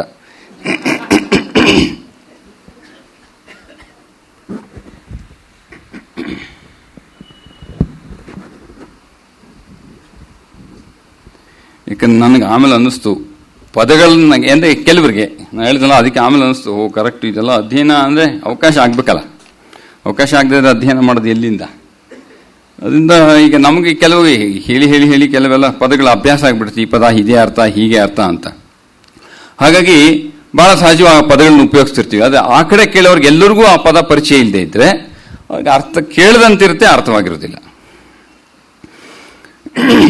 ಈಗ ನಿನ್ನೆ ಇದನ್ನೆಲ್ಲ ಭಾವಮುಖದ್ದು ಇದನ್ನು ಭಾವವನ್ನೇ ಇಟ್ಕೊಂಡು ಪರಮಹಂಸ ಶ್ರೀರಾಮಕೃಷ್ಣ ಪರಮಹಂಸರು ಈ ತಮ್ಮ ಈ ರಾಮಕೃಷ್ಣ ಪರಮಹಂಸರ ಲೀಲೆ ಬಂದದ್ದು ಅಥವಾ ನಡೆದದ್ದು, ಅದಕ್ಕೆ ನಾವು ಏನ್ ಮಾಡಿದ್ವಿ, ಮೊದಲು ಈ ಪರಮಹಂಸ ಹೇಳ್ದಲ್ಲ ಆಬ್ಜೆಕ್ಟಿವ್ ಅಂದ್ರೆ ಏನು, ಅದು ವಸ್ತು ಇನ್ನೊಂದು ವಸ್ತು ಸಂಪರ್ಕಕ್ಕೆ ಬಂದಾಗ ಮಾತ್ರ ಇದರ ಜ್ಞಾನ ಅಥವಾ ಅದರ ಬೆಳಕು ನಮಗೆ ಪರಿಚಯ ಆಗೋದು. ಅದಕ್ಕೆ ಅಘೋರಿ ಮಣಿ ದೇವಿ ಮತ್ತೆ ಬ್ರಾಹ್ಮ ಸಮಾಜ ಒಂದೊಂದೇ ಹಂತವನ್ನ ಹೇಳ್ಕೊಂಡು ಹೋದ್ರು ನಮ್ಮ ಶಾರದಾಂಜಿ ಮಹಾರಾಜು. ಇವತ್ತು ನಾನು ಅದಕ್ಕೆ ಆಮೇಲೆ ಅನ್ಸ್ಕೊಂಡೆ, ಸ್ವಲ್ಪ ಕೊನೆಗೂ ಏನು ನಮ್ಮ ಸ್ತರದಲ್ಲಿ ಒಂದು ಅಘೋರಿ ಮಣಿ ಜೀವನವನ್ನ ಹೇಳ್ಬಿಟ್ಟು ಇಲ್ಲಿಗೆ ನಿಲ್ಲಿಸ್ಬಿಡೋಣ ಅಂತ. ವಿವೇಕಾನಂದರು ಹೋದ್ರೆ ಮತ್ತೆ ಇದೇ ವ್ಯವಹಾರಕ್ಕೆ ತಗಲ ಹಾಕೊಂಡ್ಬಿಡ್ತೇವೆ ನಾವು. ಅದಕ್ಕೆ ಅಷ್ಟಕ್ಕೆ ಹೋಗೋದು ಬೇಡ. ಇಷ್ಟನ್ನ ಈಗ ಹೇಳಬೇಕಾದ್ದು ಒಂದಷ್ಟು ಸಾಧ್ಯವಾದ ಮಟ್ಟಿಗೆ ತಿಳಿಯಾಗಿ ಹೇಳಿ ಆಯ್ತು. ಈಗ ಅಘೋರ ಮಣಿ ಜೀವನವನ್ನ ಈಗ ನಮ್ಗೆ ಎಷ್ಟು ಗೊತ್ತಿದೆಯೋ ಅಷ್ಟು ಕೆಲವರಿಗೆಲ್ಲ ಗೊತ್ತಿದೆ. ಆದ್ರೂ ಕೂಡ ಇಲ್ಲಿ ಈ ಭಾವಮುಖದ ಸ್ಟ್ಯಾಂಡ್ ಪಾಯಿಂಟ್ ಇಂದ ನೋಡ್ಬಿಟ್ಟು ನಮ್ಮ ಉಪನ್ಯಾಸಕ್ಕೆ ಇಲ್ಲಿಗೆ ನಿಲ್ಸೋಣ. ನೋಡಿ, ಅಘೋರಮಣಿ ಇಲ್ಲಿ ಈಗ ಅದಕ್ಕೆ ನೋಡಿ ಜತೋ ಮತ್ತು ತಥೋ ಪತ್ತಿದೆಯಲ್ಲ, ಅದು ಇಚ್ಛೆಯಿಂದ ಉಂಟಾಗುತ್ತೆ. ಯಾಕಂದ್ರೆ ಅವನಿಗೆ ಆಲ್ರೆಡಿ ಇನ್ನೊಂದು ಸ್ವಾರಸ್ಯವನ್ನು ಗೊತ್ತಾಗ, ಜಗತ್ತಿನಲ್ಲಿ ಎಲ್ಲ ಭಾವಗಳ ಸ್ಥಾನ ಅಲ್ಲಿ ಇಚ್ಛೆಯಲ್ಲಿರೋದ್ರಿಂದ ಇಡೀ ಜಗತ್ತಿನಲ್ಲಿ ಎಷ್ಟು ಜನ ಸಾಧಕರಿದಾರಲ್ಲ ಅವರೆಲ್ಲ ಆ ಆತ್ಮ ಸಾಕ್ಷಾತ್ಕಾರ ಮಾಡ್ಕೊಳಕ್ ಹೋಗ್ ಮುಂಚೆ ಈ ಭಾವಮುಖದ ಮುಂದಕ್ಕೆ ಹೋಗ್ಬೇಕು. ಯಾಕಂದ್ರೆ ಎವ್ರಿಥಿಂಗ್ ಕನ್ವರ್ಜಸ್ ಇಂಟು ಇಚ್ಛಾ, ಆ ಕಾಸ್ಮಿಕ್ ಇಚ್ಛಾ. ಇವನ್ ಎಲ್ಲ ಮನಸ್ಸು ಅಲ್ಲಿದೆ. ಹಾಗಾಗಿ ಇವನು ಹೋಗ್ಬೇಕಾದ್ರೆ ಆ ಇಚ್ಛೆಗೆ ಹೋಗಿ ಅವನು ಪರಬ್ರಹ್ಮನ ಅವಸ್ಥೆಗೆ ಹೋಗ್ಬೇಕು. ಅದಕ್ಕೆ ಎವ್ರಿ ಭಾವ ಕನ್ವರ್ಜಸ್ ಇನ್ ಭಾವಮುಖ. ಅದರಿಂದ ಇಲ್ಲಿ ನಮ್ಮ ಅಘೋರಮಣಿ ದೇವಿ ಇದ್ದಾಳಲ್ಲ, ಅವಳು ಏನು ಪಾಪ ಎಷ್ಟನೇ ವಯಸ್ಸು, 9ನೇ ವಯಸ್ಸಿಗೆ ಮದುವೆ ಆಗಿದ್ದ ಅವಳಿಗೆ. ಆಗ ಬಾಲ್ಯ ವಿವಾಹ ಪದ್ಧತಿ ಇತ್ತಲ್ಲ ನಮ್ಮ ಭಾರತದಲ್ಲಿ, ಸ್ವಾತಂತ್ರ್ಯ ಪೂರ್ವದ ಭಾರತದಲ್ಲಿ. ಆಮೇಲೆ ಅವಳ ಅದೃಷ್ಟ ಏನು, ತನ್ನ ಪತಿಯನ್ನ ನೋಡಿದ್ದು ಅವತ್ತು ಮದುವೆ ಮಾಡ್ಕೊಂಡಿದ್ದ ದಿವಸ ಮಾತ್ರ. ಆಮೇಲೆ ಅವಳು ಯಾವತ್ತೂ ನೋಡಲೇ ಇಲ್ಲ. ಯಾಕೆ 14 ವಯಸ್ಸಿಗೆ ಬರೋತ್ತಿಗಾಗಲೇ ಪತಿ ತೀರಿ ಹೋಗಿದ್ದ, ಇಲ್ವೇ ಇಲ್ಲ ಪತಿ ಅವಳಿಗೆ.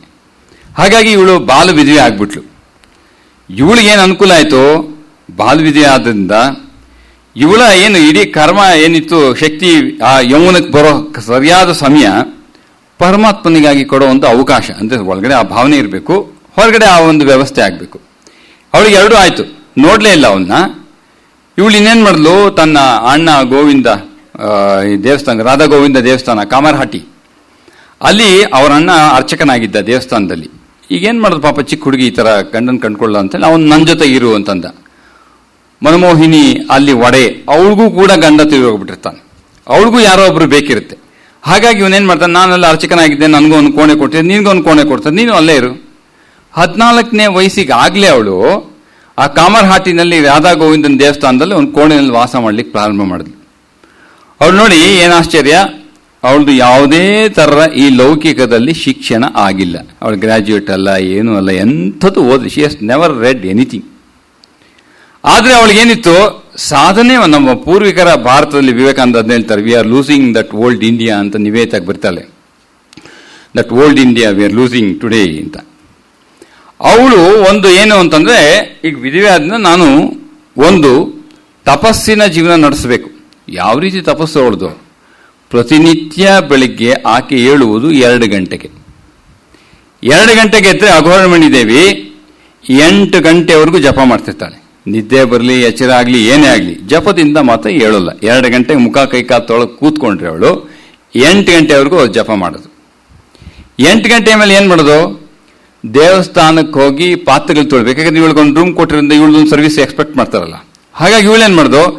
ದೇವರ ಪೂಜೆಗೆ ಏನು ಅಣಿ ಮಾಡಬೇಕು ಎಲ್ಲವನ್ನು ಪಾತ್ರೆ ತೊಳೆಯೋದ್ರಿಂದ, ಹೂ ಕಿತ್ತೋದ್ರಿಂದ ಪ್ರತಿಯೊಂದು ವ್ಯವಸ್ಥೆ ಮಾಡೋದು. ಎಲ್ಲ ಮಾಡಿಬಿಟ್ಟು ಆಮೇಲೆ, ಅಲ್ಲ ವೆಸ್ಟ್ ಬೆಂಗಾಲಲ್ಲಿ ಈ ಪದ್ಧತಿ, ಈ ಊಟಕ್ಕಿಂತ ಮುಂಚೆ ಸ್ನಾನ ಮಾಡ್ತಾರೆ. ನಮ್ಮಲ್ಲಿ ಬೆಳಿಗ್ಗೆ ಎದ್ದ ತಕ್ಷಣ ಮುಂಜಾನೆ ಸ್ನಾನ, ಅಲ್ಲಿ ವೆಸ್ಟ್ ಬೆಂಗಾಲ್ನಲ್ಲಿ ಊಟಕ್ಕಿಂತ ಮುಂಚೆ ಸ್ನಾನ. ಆಮೇಲೆ ಈ ದೇವಸ್ಥಾನದ ಕಾರ್ಯ ಎಲ್ಲ ಮುಗಿದ ಮೇಲೆ ಅವಳೇನು ಮಾಡಿದ್ಲು? ಹೋಗಿ ಸ್ನಾನ ಮಾಡಿ ಮತ್ತೆ ಗಂಗೆ ದಡದಲ್ಲೇ ಅವಳ ಕೋಣೆ ಇರೋದು ಕಾಮರ್ಹಾಟಿನಲ್ಲಿ.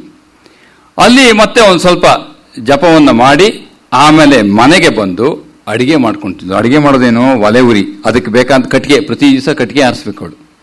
ಕಟ್ಟಿಗೆ ಎಲೆ ಎಲ್ಲ ಆರಿಸ್ಕೊಂಡ್ಬಂದು ಜೋಡಿಸಿ ಬೆಂಕಿ ಹಚ್ಚಿ ಇರೋಂಥ ಸಣ್ಣ ಪುಟ್ಟ ತರಕಾರಿ ಒಬ್ಳಿಗೆ ಅಡಿಗೆ ಮಾಡೋದು ಕಷ್ಟ. ಅವಳೊಬ್ಳೆ ಅಡಿಗೆ ಮಾಡಿಕೊಂಡು ಆಮೇಲೆ ಒಂದು ಪದ್ಧತಿ ಇತ್ತು ಅವಳಿಗೆ. ಚಿಕ್ಕ ವಯಸ್ಸಿನಲ್ಲೇ ಆ ದೇವಸ್ಥಾನದಲ್ಲಿ ಒಬ್ರು ಇವಳಿಗೆ ಬಾಲಗೋಪಾಲನ ಮಂತ್ರವನ್ನು ಕೊಟ್ಟಿರ್ತಾಳೆ. ಅವಳು ಅದೃಷ್ಟ.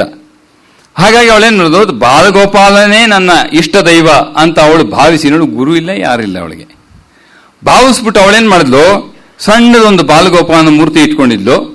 ಏನೇನು ಅಡಿಗೆ ಮಾಡಿರ್ತಾಳಲ್ಲ ಅದನ್ನೆಲ್ಲ ಒಂದು ಎಲೆಯಲ್ಲಿ ಇಟ್ಕೊಳ್ತಾಳೆ. ಬಾಳೆ ಎಲೆ ತಂದಿರ್ತಾಳೆ, ಆ ಬಾಳೆ ಎಲೆ ಎಲ್ಲ ಬಡಿಸ್ತಾಳೆ. ಅದ್ರ ಪಕ್ಕದ ಒಂದು ಮನೆ ಇಡ್ತಾಳೆ. ಯಾಕಂದ್ರೆ ಬಾಲಗೋಪಾಲ ಬಂದು ಕೂತು ತಿಂತಾ ಇದೆ ಅಂತ ಅವಳ ಕಲ್ಪನೆ. ಅದು ನೈವೇದ್ಯ ಆಯ್ತು ಅಂತ ಅಂದಮೇಲೆ ಆ ಎಲೆಯಲ್ಲಿ ಏನಿದೆಯೋ ಅದು ಇವಳ ಆಹಾರ. ಇದಾದ್ಮೇಲೆ ಒಂದು ಸ್ವಲ್ಪ ಬೆಳಿಗ್ಗೆ 2 ಗಂಟೆಗೆ ಎದ್ದಿರ್ತಾಳಲ್ಲ ಅವಳು. ಇದೆಲ್ಲ ಆಗೋ ಹೊತ್ತಿಗೆ ಮಧ್ಯಾಹ್ನ ಒಂದು ಸ್ವಲ್ಪ ವಿಶ್ರಾಂತಿ. ಮತ್ತೆ ಸಾಯಂಕಾಲ ಏನು ಮಾಡ್ತಾಳೆ? ಸಾಯಂಕಾಲದ ಹೊತ್ತಿಗೆ ಸರಿಯಾಗಿ ಮತ್ತೆ ದೇವಸ್ಥಾನಕ್ಕೆ ಹೋಗ್ತಾಳೆ. ಅಲ್ಲಿ ಆರತಿ ಇರುತ್ತೆ. ಅದಕ್ಕೇನು ಅಣಿ ಮಾಡಬೇಕು ಎಲ್ಲ ಅಣಿ ಮಾಡೋದು. ಗೋವಿಂದನಿಗೆ ಎಲ್ಲ ಆರತಿ ಎಲ್ಲ ಆಗಿ ಭಜನೆ ಇತ್ಯಾದಿಗಳೆಲ್ಲ ಆಗೋರು ಸಾವಧಾನವಾಗಿ ಕೇಳ್ತಾಳೆ. ಮುಗಿಸಿ ಮತ್ತೆ ಮನೆಗೆ ಬಂದ್ರೆ ವಿಧಿವರೆಗೆ ಒಂದೇ ಹೊತ್ತು ಊಟ. ಆಗಿನ ಕಾಲದಲ್ಲಿ ಅವಳು ಏನ್ ಮಾಡಿದ್ಲು? ಮನೆಗೆ ಬಂದ ಮೇಲೆ 1 ಲೋಟ ಹಾಲು, 1-2 ಈ ಕೊಕೊನಟ್ ಬಾಲ್, ಕಾಯಿ ಉಂಡೆ, ಇದನ್ನ ತೆಗೆದುಕೊಳ್ಳೋದು. 1 ಲೋಟ ಹಾಲು ತೆಕ್ಕೊಳ್ಳೋದು. ಮತ್ತೆ ಜಪಕ್ಕೆ ಕೂತ್ರೆ ಮಧ್ಯರಾತ್ರಿವರೆಗೂ ಜಪ ಮಾಡ್ತಾಳು. ಮತ್ತೆ ಬೆಳಿಗ್ಗೆ 2 ಗಂಟೆಗೆ ಹೇಳೋದು. ಇದು ಅವಳ ಪ್ರತಿನಿತ್ಯದ ಕರ್ಮ. ಇದು ಎಷ್ಟು ವರ್ಷ ಮಾಡಿದಾಳ್ರಿ ಅವರು? 30 ವರ್ಷ. ಒಂದೂ ದಿವಸ ಬಿಡದೆ ಪರಮಾತ್ಮ ಸುಮ್ಮನೆ ಬಿಡ್ತಾನೇನು? ಅವನು ಚಟ್ನಿನೇ ಮಾಡೋದು. ನೀವು ಸಾಧನೆ ಬೇಕು, ಸಾಕ್ಷಾತ್ಕಾರ ಬೇಕು ಅಂದರೆ ನೋಡ್ತಾನೆ ಅವನು ಎಷ್ಟು ಶಕ್ತಿ ಇದೆ ಅಂತ. 30 ವರ್ಷ ಈ ಒಂದು ಪದ್ಧತಿ. ಪ್ರತಿನಿತ್ಯ 2 ಗಂಟೆಗೆ ಹೇಳೋದು, ಮಧ್ಯರಾತ್ರಿವರೆಗೂ ಜಪ ಮಾಡೋದು, 1 ಹೊತ್ತು ಊಟ ಮಾಡೋದು, ರಾತ್ರಿ ಬರೀ ಹಾಲು ಕುಡ್ಕೊಂಡು ಮಲ್ಕೊಳ್ಳೋದು, ತನ್ನ ಅಡುಗೆ ತಾನೇ ಮಾಡ್ಕೊಳ್ಳೋದು. ಇದು ನೋಡಿ, ಅವಳ ಹತ್ರ ಏನಿತ್ತು? ಏನು ಹಣ ಇಲ್ಲ, ಕಾಸಿಲ್ಲ, ಎಂಥದೂ ಇಲ್ಲ. ಅವಳಿಗೆ ಮದುವೆ ಆದಾಗ ಏನೊಂದು ಸ್ವಲ್ಪ ಕೆಲವು ಆಭರಣಗಳು ಕೊಟ್ಟಿದ್ರಲ್ಲ ಅದನ್ನ ಮಾರಿ FD ಇಟ್ಟು ಅದ್ರಲ್ಲಿ ಬರೋ 1-2 ರೂಪಾಯಿದಲ್ಲಿ ಚಂದ ಜೀವನ. ಯಾರಿಲ್ವ ನೋಡ್ಕೊಳಕ್ಕೆ? ಯಾರಿಲ್ಲ. ಇಷ್ಟರಲ್ಲೇ ತನ್ನ ಜೀವನವನ್ನು ನಡ್ಸ್ಕೊಂಡು ಹೋಗ್ತಾ ಇರ್ತಾಳೆ ಅವಳು ಅಘೋರಮಣಿ ದೇವಿ. ಇದಾಗಿ ಒಂದ್ ದಿವಸ ಮಾತ್ರ ಅವಳಿಗೇನಾಗುತ್ತೆ? ತಾನು ಅವತ್ತು ಕಟ್ಟಿಗೆ ಎಲ್ಲ ಒದ್ದೆ ಆಗೋಗಿದೆ, ಪೂರ್ತಿ ಒದ್ದೆ. ಎಷ್ಟು ಉರಿಸಿದ್ರು ಒಲೆ ಉರಿತಾ ಇಲ್ಲ, ತುಂಬಾ ಗಾಳಿ. ಬಹಳ ಕಷ್ಟಪಟ್ಟು ಅಡುಗೆ ಮಾಡಿದ್ಲು. ಆಮೇಲೆ ತಂದು ಎಲೆ ನೀಡ್ತಾ ಇದ್ದಾಳೆ. ಎಲೆ ಹಾರೋಗ್ತಾ ಇದೆ. ಅಷ್ಟೊತ್ತಿಗೆ ಇವಳು ಎಲೆ ಹಾರೋಟೋಯ್ತು, ಅಲ್ಲಿ ಬಡಿಸ್ಲಿಕ್ಕೆ ಏನಿಲ್ಲ. ಅವಳು ಒಲೆ ಹತ್ರ ಹೋಗಿ ಬರೋ ಹೊತ್ತಿಗೆ ಯಾರೋ ಒಬ್ಬ ವ್ಯಕ್ತಿ ಬಂದು ಎಲೆನ ಈ ಕೈಯಲ್ಲಿ ಹಿಡ್ಕೊಂತಾನೆ. ಇವಳು ಎಲೆನಕ್ಕಿಗೆಲ್ಲ ಬಡಿಸಿದ್ರು. ಇವಳು ಏನು ಮಾಡಿದ್ಲೋ ಕಷ್ಟಪಟ್ಟು ಅದು ಬಡಿಸಿ ಆಯಿತು. ಆಮೇಲೆ ಅವಳು ಜಪಕ್ಕೆ ಕೂದ್ಲೇನು ನೈವೇದ್ಯ ಆಗ್ತಾ ಇದೆ ಅಂತ. ಎಲ್ಲ ಆದ್ಮೇಲೆ, ಊಟ ಆದ್ಮೇಲೆ ಅವ್ರಿಗೊಂದು ಆಲೋಚನೆ ಬಂತು, ಎಲೆ ಹಿಡಿದಿದ್ದು ಯಾರು? ಯಾರು ಹಿಡ್ಕೊಂಡಿಲ್ಲ, ಯಾರಿದು ಎಲೆ ಹಿಡಿದಿದ್ದು ಗೊತ್ತಾಗ್ಲಿಲ್ವಲ್ಲ. ತಕ್ಷಣ ಅವಳಿಗೆ ನೆನಪಾಯ್ತು, ಅದು ಬಾಲಗೋಪಾಲ ಶ್ರೀಕೃಷ್ಣ ಬಂದಿದ್ದು. ಅದಾದ್ಮೇಲೆ ಅವಳಿಗೇನು ಭಾವನೆ ಬಂತು? ಇದು 30 ವರ್ಷ ಆದ್ಮೇಲೆ ಅಂತ ಪ್ರಥಮ ಅನುಭವ ಅವಳದು. 30 ವರ್ಷ ಏನು ನಿಷ್ಠೆಯಿಂದ ಜಪ ಮಾಡಿದ್ದಕ್ಕೆ. ಸುಮ್ಮನೆ ನಮ್ಮ ಸಮಯ ಇಲ್ಲ ಅಂತ ಹೇಳಿದವ್ರಿಗೆಲ್ಲ ನಿಷ್ಠೆಯಿಂದ ಅಷ್ಟೊತ್ತು ಜಪ ಮಾಡಿದ ಮೇಲೆ ಅವಳಿಗೆ ಇದು ಪ್ರಥಮ ದರ್ಶನ. ಅವಳಿಗೆ ಈ ಅನುಭವ ಆದ್ಮೇಲೆ ಅವಳಿಗೆ ಒಳಗಡೆಯಿಂದ ತುಂಬಾ ದುಃಖ ಬಂತು. ಏನು ಮತ್ತೆ ಗೋಪಾಲ ನೋಡ್ಬೇಕು, ಗೋಪಾಲ ಎಲ್ಲಿ ಅಂತ ಹೇಳಿ ಅವಳು ಅಡುಗೆ ಮಾಡೋದು ಬಿಟ್ಲು, ನಿದ್ದೆ ಮಾಡೋದು ಬಿಟ್ಲು, ಊಟ ಮಾಡೋದು ಬಿಟ್ಲು. ಅಲ್ಲಿ ಅಕ್ಕಪಕ್ಕ ಅರ್ಚಕರು ಮತ್ತೆ ಆ ಮನಮೋಹಿನಿ ಅವರೆಲ್ಲ ಅನ್ಕೊಂಡು ಅಘೋರಮಣಿ ಹುಚ್ಚಿಡಿದ್ಬಿಟ್ಟಿದೆ. ಯಾವಾಗಲೂ ಗೋಪಾಲ ಅಂತ ಕೂಗ್ತಿರ್ತಾಳೆ, ಮಲಗೋದಿಲ್ಲ, ನಿದ್ದೆ ಊಟ ಇಲ್ಲ. ತುಂಬಾ ಹಸುವಾದ ರಾತ್ರಿ ಹೊತ್ತು ಏನೋ ಒಂಚೂರು ತಗೊಂಡು ಮಲ್ಕೊಳ್ಳೋಳು ಅಷ್ಟೇ. ಇದು ಈ ಭಾವ ಮತ್ತೆ ಅವಳಿಗೆ ಹಂಗೆ ಮುಂದುವರಿತು. ಈ ಸಂದರ್ಭದಲ್ಲಿ ಅವಳ ಅದೃಷ್ಟ ಇಲ್ಲಿಗೆ ನಿಂತು ಮತ್ತೆ ಅನುಭವ ಅವಳಿಗೆ ಆಗ್ತಿಲ್ಲ. ಅವಳು ಒಳಗಡೆ ತುಂಬ ದುಃಖ ಉಂಟಾಗಿದೆ. ಅಷ್ಟೊತ್ತಿಗೆ 1883-84 ಸಮಯ ಅದು. ಅವಳಿಗೆ ಹೇಳ್ತಾಳೆ, ಅವಳು ಮನೆ ಒಡತಿ ಅವಳು ಹೇಳ್ತಾಳೆ, ಇಲ್ಲಿ ಶ್ರೀರಾಮಕೃಷ್ಣ ಪರಮಹಂಸರು ಅಂತ ದಕ್ಷಿಣೇಶ್ವರಲ್ಲಿ ಬಹಳ ಅದ್ಭುತವಾದ ಸಾಧಕರಿದ್ದಾರಂತೆ, ನಾನು ಹೋಗ್ತೀನಿ, ನೀನು ಬರ್ತೀಯಾ? ಇಬ್ರು ದೋಣಿಲಿ ಹೋದ್ರು. ಒಂದು 3-4 ಮೈಲಿ ದಕ್ಷಿಣೇಶ್ವರದಿಂದ ದೋಣಿಲಿ ಹೋದ್ರೆ ಕೆಳಗಡೆಗೆ. ದೋಣಿಲಿ ಬಂದ್ರು ಎಲ್ಲಿಗೆ? ದಕ್ಷಿಣೇಶ್ವರಕ್ಕೆ. ದಕ್ಷಿಣೇಶ್ವರಕ್ಕೆ ಬಂದಾಗ ಪರಮಹಂಸ ಇಬ್ಬರನ್ನು ನೋಡ್ತಾರೆ. ಅವಳು ದೊಡ್ಡ ಸಾಧಿಕೆ, ಮನಮೋಹನಿನೇ ಕೂಡ ಬಹಳ ದೊಡ್ಡ ಸಾಧಿಕೆ ಅವಳು. ಇಬ್ಬರನ್ನು ಪರಮಹಂಸರು ನೋಡಿ ಹೇಳ್ತಾರೆ, ಇವರಿಬ್ರು ಬಹಳ ಅದ್ಭುತವಾದ ವಿಶೇಷವಾದ ಸಾಧಕಿಯರು, ಇವರು ಬಹಳ ವಿಶೇಷ ಸಾಧಕರು. ಈ ಅಘೋರಮಣಿ ಬಂದು ನೋಡಿ ದರ್ಶನ ಹೊಟ್ಟೋದ್ಲಷ್ಟೇ, ಅಲ್ಲಿ ಹೆಚ್ಚು ಮಾತುಕತೆ ಇಲ್ಲ. ಮತ್ತೆ ಮತ್ತೆ ಬರ್ತಾ ಇರಿ ಪರಮಹಂಸರ ಆಭಾರೇಶು, ಮತ್ತೆ ಮತ್ತೆ ಬರ್ತಾ ಇರಿ ಇಲ್ಲಿಗೆ, ಅಷ್ಟು ಹೇಳಿ ಕಳಿಸ್ಬಿಟ್ರು. ಇವರು ಪರಮಹಂಸರ ಮಾತುಕತೆ ಆಡಿ ಹೊರಟೋದು. ಆಮೇಲೆ ಶ್ರೀರಾಮಕೃಷ್ಣ ಪರಮಹಂಸರು ಅಘೋರಮಣಿಗೆ ವಿಚಾರವಾಗಿ ಏನ್ ಹೇಳ್ತಾ ಗೊತ್ತೇನು? ಇವಳು ಕೃಷ್ಣನ ಅವತಾರದಲ್ಲಿ ಇವಳು ಹಣ್ಣನ್ನು ಮಾರ್ತಾ ಇದ್ದಂತ ಮಹಿಳೆ. ಪ್ರತಿನಿತ್ಯ ಕೃಷ್ಣನಿಗಾಗಿ ಒಂದು ಹಣ್ಣನ್ನು ತಂದುಕೊಡ್ತಿದ್ದಂತೆ, ಕೃಷ್ಣ ಅದನ್ನು ಸ್ವೀಕಾರ ಮಾಡಿದ್ದಂತೆ. ಆ ಮಹಿಳೆ ಈಗ ಈ ರೀತಿಯಾಗಿ ಬಂದಿದ್ದಾಳೆ. ಈಗ ಅವಳು ಹೋಗಿ 1-2 ದಿವಸ ಆದ ತಕ್ಷಣ ಅವಳಿಗೆ ಒಳಗಡೆಯಿಂದ ತೀವ್ರವಾದ ಉತ್ಕಟವಾಗಿ ಒಂದು ಇಚ್ಛೆ ಉಂಟಾಯ್ತು. ಏನು? ಪರಮಹಂಸನ ಈ ಕ್ಷಣ ನೋಡಬೇಕು. ಏನಕ್ಕೆ ಗೊತ್ತಿಲ್ಲ. ಸರಿ, ಅವಳು ಬಹಳ ಕಷ್ಟಪಟ್ಟು ದಕ್ಷಿಣೇಶ್ವರಕ್ಕೆ, ತಾನು ಅವಳ್ತ ಏನು ಹಣ ಇಲ್ಲ, ಎದ್ದತ್ತ 1 ಆಣೆ 2 ಆಣೆ ಇಟ್ಕೊಂಡು ಏನು ಮಾಡಿದ್ಲು, ಅಲ್ಲಿ ಮಾರ್ಕೆಟಲ್ಲಿ ಸಿಕ್ಕುವಂಥ ಯಾವುದೋ ಒಂದು ಸಾಧಾರಣವಾದ ಸ್ವಲ್ಪ ಹಳಸೋಗಿರ್ತಂತೆ ಆ ಸ್ವೀಟನ್ನು ಖರೀದಿ ಮಾಡ್ತಾಳೆ, ಸಿಹಿ ತಿಂಡಿ ತಂದು ಶ್ರೀರಾಮಕೃಷ್ಣರು ಕೋಣೆಯನ್ನು ಪ್ರವೇಶ ಮಾಡ್ತಿದ್ದಂಗೆ ಶ್ರೀರಾಮಕೃಷ್ಣರು ಭಾವ ಸಮಾಧಿಗೆ ಹೋದರು. ಶ್ರೀರಾಮಕೃಷ್ಣ ಏನು ಹೇಳ್ತಾ ಇದ್ದಾರೆ? ಭಾವ ಸಮಾಧಿಯಿಂದ ಕೆಳಗಿಳಿದ ತಕ್ಷಣ ಇವಳನ್ನೇ ಅಘೋರಮಣಿನೇ ಕೇಳ್ತಾರೆ, ನಂಗೆ ತುಂಬ ಹಸುವಾಗಿದೆ, ಏನಾದಿದ್ರೆ ಕೊಡು. ಇವಳೇನೋ ಪಟ್ನ ಇಟ್ಕೊಂಡಿದ್ದಷ್ಟೇ, ಇವಳೇನು ತಂದಿದ್ದೀನಿ ಅಂತ ಹೇಳಲಿಲ್ಲ. ಆದರೆ ಇವಳು ಇಟ್ಕೊಂಡ್ ಬಂದ ತಕ್ಷಣ ಇವಳು ಪರಮಹಂಸರು ಭಾವ ಸಮಾಧಿಗೆ ಹೋಗಿ ಕೆಳಗೆ ಬಂದು ಅವನು ಹೇಳ್ತಾ, ಏನಿದ್ರೆ ನನಗೆ ತುಂಬ ಹಸುವಾಗ್ತಾ ಇದೆ, ತಿನ್ಲಿಕ್ಕೆ ಏನಾದ್ರು ಕೊಡ್ತೀಯಾ? ಇವಳು ಬಹಳ ನಾಚಿಕೆ, ಯಾಕಂದ್ರೆ ಚೆನ್ನಾಗಿಲ್ಲ ಅದು ಕೊಡ್ಲಿಕ್ಕೆ ಬೇರೆ ಏನಿಲ್ಲ. ಅದನ್ನ ತೆರೆದು ಕೊಡ್ತಾಳೆ. ಪರಮಹಂಸರು ಇದು ಏನು ಅಮೃತವಾಗಿದೆ ಅಂತ ಸ್ವೀಕಾರ ಮಾಡ್ತಾರೆ. ಆಮೇಲೆ ಸಹಜ ಅವಸ್ಥೆಗೆ ಬಂದ ಪರಮಹಂಸ ಹೇಳ್ತಾರೆ, ಯಾಕೆ ಅಲ್ಲಿ ಇಲ್ಲಿ ಖರೀದಿ ಮಾಡ್ಕೊಂಡು ಬರ್ತಿ? ಮುಂದಿನ ಸಲ ಬಂದಾಗ ನೀನೇ ಏನಾದ್ರು ಅಡುಗೆ ಮಾಡ್ಕೊಂಡು ಯಾಕೆ ಬರಬಾರ್ದು? ಆಮೇಲೆ ಸ್ವಾರಸ್ಯ ನೋಡಿ, ಏನೋ ಅವಳು ಹೋಗೋವರೆಗೂ ಪರಮಹಂಸ ಮಾತಾಡಿದ್ದು ಯಾವ್ದ್ರ ಬಗ್ಗೆ? ಅಡಿಗೆ ಬಗ್ಗೆ. ಊಟ ತಯಾರಿ ಮಾಡೋದು ಹೇಗೆ, ಯಾವ್ಯಾವ ತರಕಾರಿ ಹೆಚ್ಚಿ ಏನೇನು ಪಲ್ಯ ಮಾಡ್ಬೋದು ಅಂತ, ಸಬ್ಜಿ ಅಂತಾರೆ ಆ ಕಡೆ. ಇದ್ರ ಬಗ್ಗೆ ಅವಳಿಗೆ ಎಷ್ಟು ದುಃಖ ಬಂತು ಅಂತಂದ್ರೆ, ಏನಪ್ಪ ಯಾವ ಪರಮಹಂಸರ ಸಂಪರ್ಕಕ್ಕೆ ಬಂದೆ ನಾನು, ಹೋಗಿ ಬರೀ ಅಡಿಗೆ ಬಗ್ಗೆ ಮಾತಾಡ್ತಾ ಇದ್ದೀನಿ, ಏನು ಸ್ವಾರಸ್ಯ ಇಲ್ಲಲ್ಲ. ಆಮೇಲೆ ಆದ್ರೆ ಆಶ್ಚರ್ಯ ಏನು ಗೊತ್ತೇನೋ, ಇವಳು ಹೀಗೆ ಹೇಳಿ ದಕ್ಷಿಣೇಶ್ವರ ಕೋಣೆಯಿಂದ ಹೊರಗೆ ಹೋಗಿ ಇನ್ನೇನು ದೋಣಿ ಹಿಡಿಬೇಕು, ಅಷ್ಟೊತ್ತಿಗಾಗಲೇ ಮತ್ತೆ ಹಂಬಲ ಬಂತು ಪರಮಹಂಸರು ನೋಡ್ಬೇಕು. ಇವಳಿಗೆ ಆಗಲೇ ಬೇಸರ ಆಗಿತ್ತು, ಬರೀ ಅಡಿಗೆ ಬಿಟ್ಟು ಬೇರೆ ಮಾತಾಡಲ್ಲ ಅಂತ. ಆದ್ರೆ ದಕ್ಷಿಣೇಶ್ವರ ಬಿಡೋದ್ರೊಳಗಡೆ ಇವಳಿಗೆ ಭಾವನೆ ಇತ್ತು, ನಾನು ಪರಮಹಂಸರು ಮತ್ತೆ ನೋಡಬೇಕು. ಆದ್ರೆ ಬಹಳ ಕಷ್ಟಪಟ್ಟು ಇಲ್ಲೇ ಹೋಗ್ಲೇಬೇಕು ಮನೆಗೆ ಅಂತ ಹೇಳಿ ದೋಣಿ ಹಿಡ್ಕೊಂಡು ಹೊಟ್ಟೋಗ್ತಾಳೆ. ಆಮೇಲೆ ಮತ್ತೆ ಪ್ರತಿ ಒಂದು 3-4 ತಿಂಗಳು ಪರಮಹಂಸರನ್ನ ಮನೆಯಿಂದ ಅಡುಗೆ ಮಾಡ್ಕೊಂಡ್ಬರೋದು, ದೋಣಿಲಿ ಬರೋದು, ಪರಮಹಂಸಕ್ಕೆ ತಿನ್ಸೋದು, ಹೋಗೋದು, ಇಷ್ಟೇ ವ್ಯವಹಾರ. ಇದಾದ್ಮೇಲೆ ಅವಳಿಗೆ ಏನಾಗುತ್ತೆ, ಒಂದು ದಿವಸ ಬಹಳ ಅದ್ಭುತವಾದ ಒಂದು ದರ್ಶನ. ಇದೆಲ್ಲ ನಾವು ಬಹಳ ಉಪನ್ಯಾಸ ಇಲ್ಲ, ಈಗ ಸ್ವಲ್ಪ ಭಾವಮುಖಕ್ಕೆ ಸೇರ್ಸೋಕ್ಕೋಸ್ಕರ ಅದೆಲ್ಲ ಜೊತೆಗೆ ಹೋದ್ರೆ ಅದು ಮುಂದಕ್ಕೆ ಹೋಗ್ಬೋದು ಅಂತ. ಆಮೇಲೆ ಕೆಲವರು ಹೊಸಬರು ಇದ್ದೀರಿ, ಅದಕ್ಕೋಸ್ಕರ ಮತ್ತೆ ಹೇಳ್ತಾ ಇನ್ನಷ್ಟೇ. ಅವಳೇನ್ ಮಾಡಿದಾಳೆ, ಬೆಳಿಗ್ಗೆ ಸಹಜ ನಿತ್ಯದ ತನ್ನ ರೊಟೀನ್ ಏನಿತ್ಯೋ ಅದೇ ತರ ಬೆಳಗ್ಗೆ 3 ಗಂಟೆಗೆ ತನ್ನ ಕೋಣೆಯಲ್ಲಿ ನಿಂತು ಕುಳಿತು ಜಪ ಮಾಡ್ತಾ ಇದ್ದಾಳೆ. ಮಧ್ಯ ಕಣ್ಣು ಬಿಡ್ತಾಳೆ 3 ಗಂಟೆ ಅಷ್ಟೊತ್ತಿಗೆ. ಎದುರುಗಡೆ ಬಾಲಗೋಪಾಲ ಕಾಣ್ತಾ ಇಲ್ಲ, ಆ ಮೂರ್ತಿ ಏನು ಸಣ್ಣದಿತ್ತೋ ಇಲ್ಲ. ಯಾರಿದ್ದಾರಲ್ಲಿ? ಶ್ರೀರಾಮಕೃಷ್ಣ ಪರಮಹಂಸರು. ಇವಳಿಗೆ ಒಂದ್ಸಲ ಭಯ ಆಗುತ್ತೆ, ಬೆಳಗ್ಗೆ 3 ಗಂಟೆಗೆ ಎಲ್ಲಿಂದ ಬಂದ ಇವನು, ನನ್ನ ಕೋಣೆ ಎಲ್ಲ ಬಾಗಿಲು ಹಾಕೇ ಇದೆಯಲ್ಲ. ಅದೇ ಪರಮಹಂಸರು ನಗ್ತಾ ಕೂತಿದ್ದಾನೆ, ಏನೂ ಮಾತಿಲ್ಲ. ಇದನ್ನು ನೋಡಿ ಇವಳು ಏನ್ ಮಾಡ್ತಾಳೆ, ಪರಮಹಂಸರನ್ನ ಕೈ ಹಿಡ್ಲಿಕ್ಕೆ ಬರ್ತಾಳೆ. ಅಷ್ಟೊತ್ತಿಗೆ ಅಲ್ಲಿ ಪರಮಹಂಸರನಿಲ್ಲ, ಅಲ್ಲಿ ಬಾಲಗೋಪಾಲ್ ಇದ್ದಾನೆ. 10 ತಿಂಗಳಿನ ಬಾಲಗೋಪಾಲ. ಇವನು ಒಡನಾಟ ಹೆಂಗಿದೆ ಗೊತ್ತೇನಪ್ಪ, ಇದು ಓದ್ದಾಗೆಲ್ಲ ಬಹಳ ಖುಷಿ ಆಗತ್ತಂದ್ರೆ, ಏನೋ ಅದ್ಭುತವಾದ ಮಹಿಳೆ, ಏನು ಅವಳ ಆ ಥರ ದರ್ಶನ. ಅವನು ಅಂಬೆಗಾಲ ಇಟ್ಕೊಂಡು ಬಂದು ಇವಳನ್ನ ಕೇಳ್ತಾನಂತೆ, ಬೆಣ್ಣೆ ಕೊಡು. ಇವಳು ಹೇಳ್ತಾ, ಈ ಬೆಳಗ್ಗೆ 3 ಗಂಟೆನಲ್ಲಿ ನಾನೊಬ್ಬ ವಿಧವೆ ಎಲ್ಲಿಂದ ಬೆಣ್ಣೆ ತರೋದು? ಏನು ಹೇಳಿದ್ರು ಅವನಂತೂ ಗಲಾಟೆ ನಿಲ್ಲಿಸ್ತಾ ಇಲ್ಲ.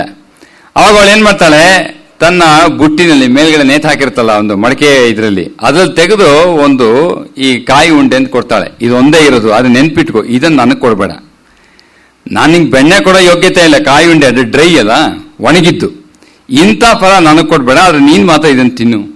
ಅವನೇನ್ ಮಾಡ್ತಾನೆ, ಎಷ್ಟು ಚೆನ್ನಾಗಿ ಅವಳು ಹೇಳ್ತಾಳೆ ಅಂತಂದ್ರೆ, ಅವನು ಇಡೀ ಕೋಣೆ ಎಲ್ಲ ಓಡಾಡಿ ಇವಳ ತೊಡೆ ಮೇಲೆ ಕೂರೋದು, ಬೆನ್ ಮೇಲೆ ಹತ್ತೋದು, ಎಲ್ಲ ವ್ಯವಹಾರ ನಡೀತಾ ಇದೆ. ಬಾಲಗೋಪಾಲ ಇವಳು ಜಪ ಮಾಡ್ಬೇಕು, ಜಪ ಮಾಡಕ್ಕೆ ಎಲ್ಲ ಆಗ್ತದೆ. ಅವನು ಇಷ್ಟದೇವ ಎದುರುಗಡೆ ಬಂದ ಎಲ್ಲಿ ಜಪಮಾಲೆ ಹಿಡ್ಕೊಂಡು ಜಪಮಾಲೆ ಕಿತ್ತಿ ಬೀಸಾಡ್ತಾ ಇದ್ದಾನ ಅವನು.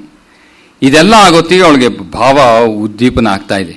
ಅವಳು ಏನ್ ಮಾಡಿದ್ಲು, ಆಮೇಲೆ ಆ ಬಾಲಗೋಪಾಲನ ಹೊತ್ಕೊಂಡು ಎಲ್ಲಿಗೆ ಓಡ್ ಬಂದು, ದಕ್ಷಿಣೇಶ್ವರಕ್ಕೆ ಓಡ್ ಬಂದು ಬೆಳಿಗ್ಗೆ 8 ಗಂಟೆ ಅಷ್ಟೊತ್ತಿಗೆ. ಅದು ಎಷ್ಟು ಚೆನ್ನಾಗಿ ವರ್ಣನೆ ಏನ್ ಮಾಡ್ತಾಳೆ ಅಂತಂದ್ರೆ, ಅವಳು ಸೆರಗನ್ನ ಮುಚ್ಚಿದಾಳೆ, ಎತ್ಕೊಂಡಿದ್ದಾಳೆ, ಎತ್ಕೊಂಡಾಗ ಆ ಮಗುವಿಗೆ ಸೆರಗನ್ನ ಮುಚ್ಚಿದಾಳೆ, ಅವನ ಕಾಲು ಮಾತ್ರ ಹೊರಗಡೆ ಕಾಣ್ತಾ ಇದೆ.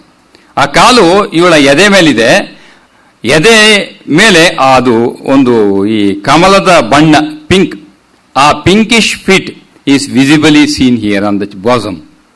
ಅವನು ಹೊತ್ಕೊಂಡು ಬರ್ತಾಳೆ. ಇಲ್ಲಿ ನೋಡಿ, ಒಳಗಡೆ ಪ್ರವೇಶ ಮಾಡ್ತಾ ಇದ್ದಂಗೆ ದಕ್ಷಿಣೇಶ್ವರದಲ್ಲಿ ಶ್ರೀರಾಮಕೃಷ್ಣ ಅಲ್ಲಿವರೆಗೂ ಕೂತಿದ್ದ ಸುಮ್ಮನೆ.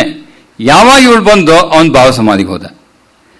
ಭಾವ ಸಮಾಧಿಗೆ ಹೋಗಿ ಏನ್ ಮಾಡ್ದ, ಇವಳು ಬಂದು ಕೂತ್ಕೊಂಡ್ಮೇಲೆ ಪರಮಹಂಸರು ಬಂದು ಇವಳು ತೊಡೆ ಮೇಲೆ ಕೂತ್ಕೊಂಡ. ಆಮೇಲೆ ಇವಳು ಬೆಣ್ಣೆ ಸಕ್ಕರೆ ಎಲ್ಲ ತಂದಿರ್ತಾಳೆ, ಅದನ್ನ ಯಾರಿಗೆ ತಿನ್ನಿಸ್ತಾನೆ, ಪರಮಹಂಸರಿಗೆ ತಿನ್ನಿಸ್ತಾನೆ. ಆಮೇಲೆ ಅವನು ಭಾವ ಸಮಾಧಿಯಿಂದ ಹೊರಗಡೆ ಬಂದ್ಮೇಲೆ ಅವನು ಈ ಕಡೆ ಬಂದು, ಆಮೇಲೆ ಏನು ಇಡೀ ದಿವಸ ಅಗೋರ ಮನೆಗೆ ಎಲ್ಲೋ ಅವಳಿಗೆ ಇಲ್ಲಿ ಕೃಷ್ಣ ಇಲ್ಲ, ಈಗ ಎಲ್ಲೋದ, ಪರಮಹಂಸನ ಒಳಗೆ ಹೋಗ್ತದ. ಪರಮಹಂಸನ ಒಳಗೆ ಹೋದ್ಮೇಲೆ ಇವಳು ಇಡೀ ದಿವಸ ಪರಮಹಂಸರ ಕೋಣೆಯಲ್ಲೇ ಇರ್ತಾಳೆ ಅಂತ ಅವಳು ನರ್ತನ ಮಾಡ್ತಿರ್ತಾಳೆ. ಶಿವನ ಇದೇನು ಲೀಲೆ ಏನು, ವಿಷ್ಣುವಿನ ಲೀಲೆ ಏನು ಅಂತ ಹೇಳು ಹುಚ್ಚಲಾಗ್ಬಿಟ್ಟಿರ್ತಾಳೆ ಸಂಪೂರ್ಣವಾಗಿ. ಬಟ್ಟೆ ಇದ್ರ ಬಗ್ಗೆ ಯಾವುದ್ರ ಕಡೆನೂ ಗಮನ ಇಲ್ಲ. ಪರಮಹಂಸ ಹೇಳ್ತಾಳೆ, ಅವನು ಗೋಪಾಲನ ಧಾಮಕ್ಕೆ ಹೊರಟೋಗಿದ್ದಾಳೆ, ಅದರಿಂದ ಅವಳು ಅಷ್ಟು ನರ್ತನವನ್ನು ಮಾಡ್ತಾಳೆ. ಸಂಜೆ ಹೊತ್ತಿಗೆ ಸ್ವಲ್ಪ ಸಮಾಧಾನ ಆಗುತ್ತೆ. ಸಮಾಧಾನ ಆದ್ಮೇಲೆ ಏನಾಯ್ತು, ಅದೇ ಬಾಲಗೋಪಾಲ ಪರಮಹಂಸರ ಶರೀರದಿಂದ ಹೊರಗೆ ಬರ್ತಾನೆ, ಇವಳು ಮತ್ತೆ ಎತ್ಕೊಳ್ತಾಳೆ, ಮತ್ತೆ ಕಾಮಾರ ಹಾಟಿಗೆ ಬರ್ತಾಳೆ. ಇಲ್ಲಿ ನೋಡಿ, 30 ವರ್ಷ ಸಾಧನೆಯನ್ನು ಮಾಡಿದ್ಲು ಅವಳು. 30 ವರ್ಷ ಸಾಧನೆಯನ್ನು ಮಾಡಿದಾಗ ಪರಮಹಂಸರನ ಪರಿಚಯವೇ ಇಲ್ಲ.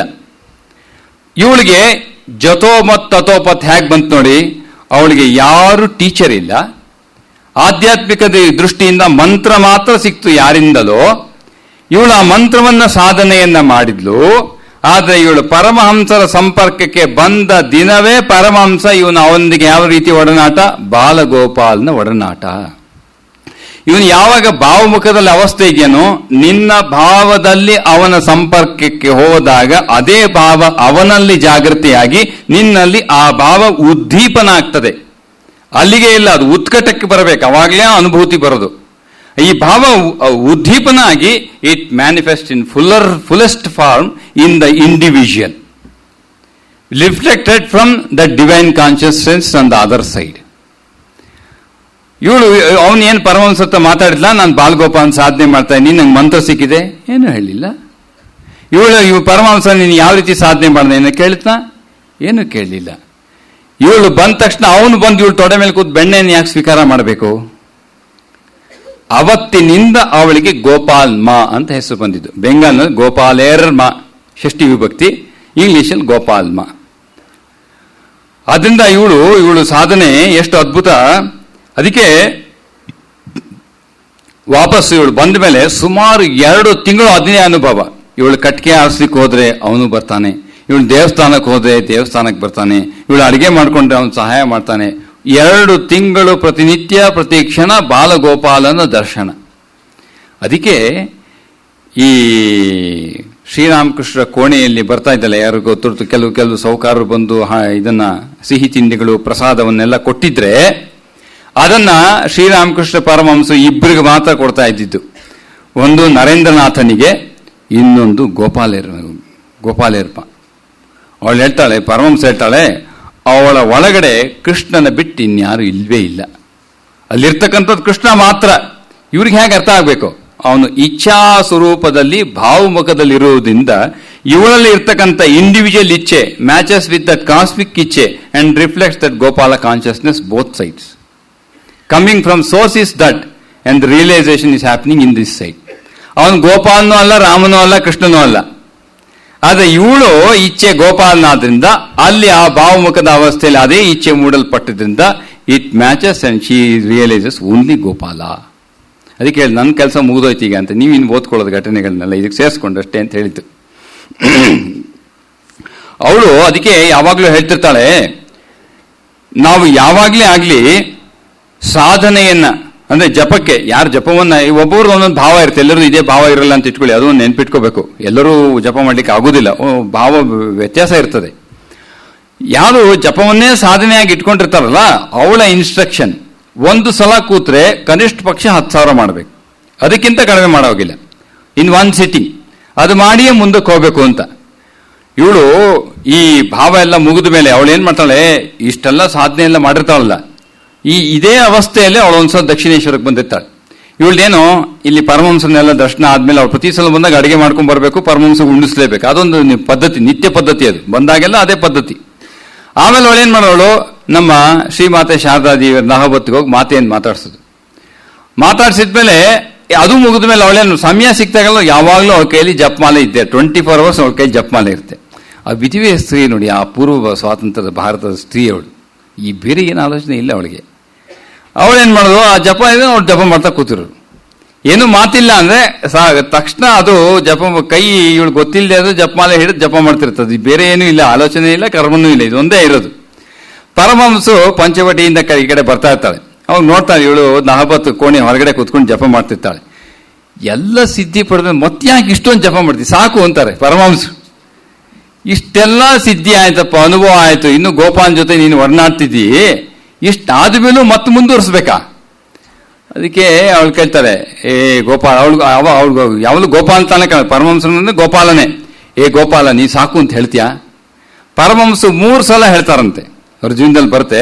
ಇದು ದಿವ್ಯ ಭಾವದಲ್ಲಿ ಇದು ಒಂದು ಅಗೋರಿಮಣಿ ಜೀವನನೂ ಒಂದು ಭಾಗ ಇದು ದಿವ್ಯ ಭಾವದ. ನಾ ಕೊನೆಗೆ ಹೊಟ್ಟೋಗ್ಬಿಟ್ಟೆ ನರೇಂದ್ರ ಅಲ್ಲಿ ಬಿಟ್ಬಿಟ್ಟು, ಯಾಕಂದ್ರೆ ಇದೆಲ್ಲ ಅನಿಸ್ತು ನನಗೆ, ತುಂಬಾ ಕನ್ಫ್ಯೂಷನ್ ಮಾಡಿದೆ. ಆಮೇಲೆ ನಾನು ಅಟ್ ಫಾಲ್ಟ್. ಆಮೇಲೆ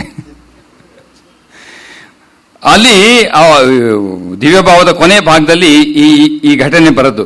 ಆಮೇಲೆ ಚೇತನ ಅಂದ್ರೆ ಅದನ್ನೆಲ್ಲ ಡೈಲಿ ಗಾಡಲ್ಲಿ ಸರಿ ಆಶಸ್ಸನ್ನೇ ತೆಗೆದು ಹಾಕಿದ್ದಾರೆ.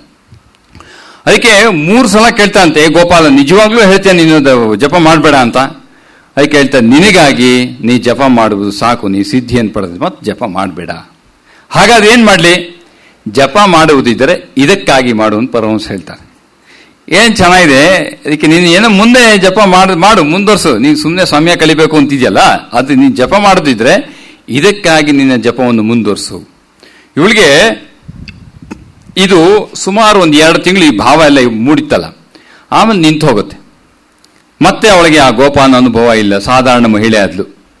ಒಳಗಡೆ ಆ ಅನುಭೂತಿಯ ಸಂಸ್ಕಾರ ಉಂಟು, ಬಾಹ್ಯದಲ್ಲಿ ಆ ಅನುಭೂತಿ ಆಗ್ತಾ ಇಲ್ಲ. ಅದಕ್ಕೆ ಪರಮಹಂಸರ್ತ ಓಡ್ ಬಂದು ಕೇಳ್ತಾಳೆ, ಯಾಕೋ ಮತ್ತೆ ನನಗೆ ಅನುಭವ ಕೊಡ್ತಿಲ್ಲ ಈ ಗೋಪಾಲ ನೀನು? ಅದಕ್ಕೆ ಪರಮಹಂಸ ಹೇಳ್ತಾರೆ, ಅಯ್ಯೋ ಅಮ್ಮ, 2 ತಿಂಗಳು ಸಾಕು, ಇನ್ನೊಂದು ಸ್ವಲ್ಪ ದಿವಸ ಮುಂದುವರೆದು ಈ ಶರೀರ ಬಿದ್ದು ಹೋಗ್ತದೆ, ನಿಲ್ಲಿಕ್ಕೆ ಆಗುದಿಲ್ಲ. ನಿನಗೆ ಎದೆ ನೋವು ಬರುತ್ತೆ. ಪರಮಹಂಸ ಹೇಳಿದಿನೆಲ್ಲ ಸೂಚನೆಗಳು. ನಿನಗೆ ತುಂಬಾ ಈ ಭಾವ ಎಲ್ಲ ಆದ್ಮೇಲೆ ಎದೆಗೆ ಸ್ವಲ್ಪ ಎದೆ ನೋವು ಬರ್ತದೆ, ಏನು ಚಿಂತಿಸಬೇಡ. ಎದೆ ನೋವು ಬಂದಾಗ ಸ್ವಲ್ಪ ಆಹಾರವನ್ನು ಸ್ವೀಕಾರ ಮಾಡು, ಅವಾಗ ಸ್ವಲ್ಪ ಸಮಾಧಾನ ಆಗ್ತದೆ, ಭಾವ ಸ್ವಲ್ಪ ಕೆಳಗಿಳಿಯುತ್ತೆ, ನೀನು ಸಹಜ ಅವಸ್ಥೆಗೆ ಬರ್ತಿ. ಆದ್ರೆ ನಿನಗೆ ಹೀಗೆ ಇಷ್ಟೇ ಅನುಭವ, ಮುಂದಕ್ಕೆ ಹೋದ್ರೆ ಶರೀರ ಉಳಿಯೋದಿಲ್ಲ. ಇವಳು ಮುಗಿದ ಮೇಲೆ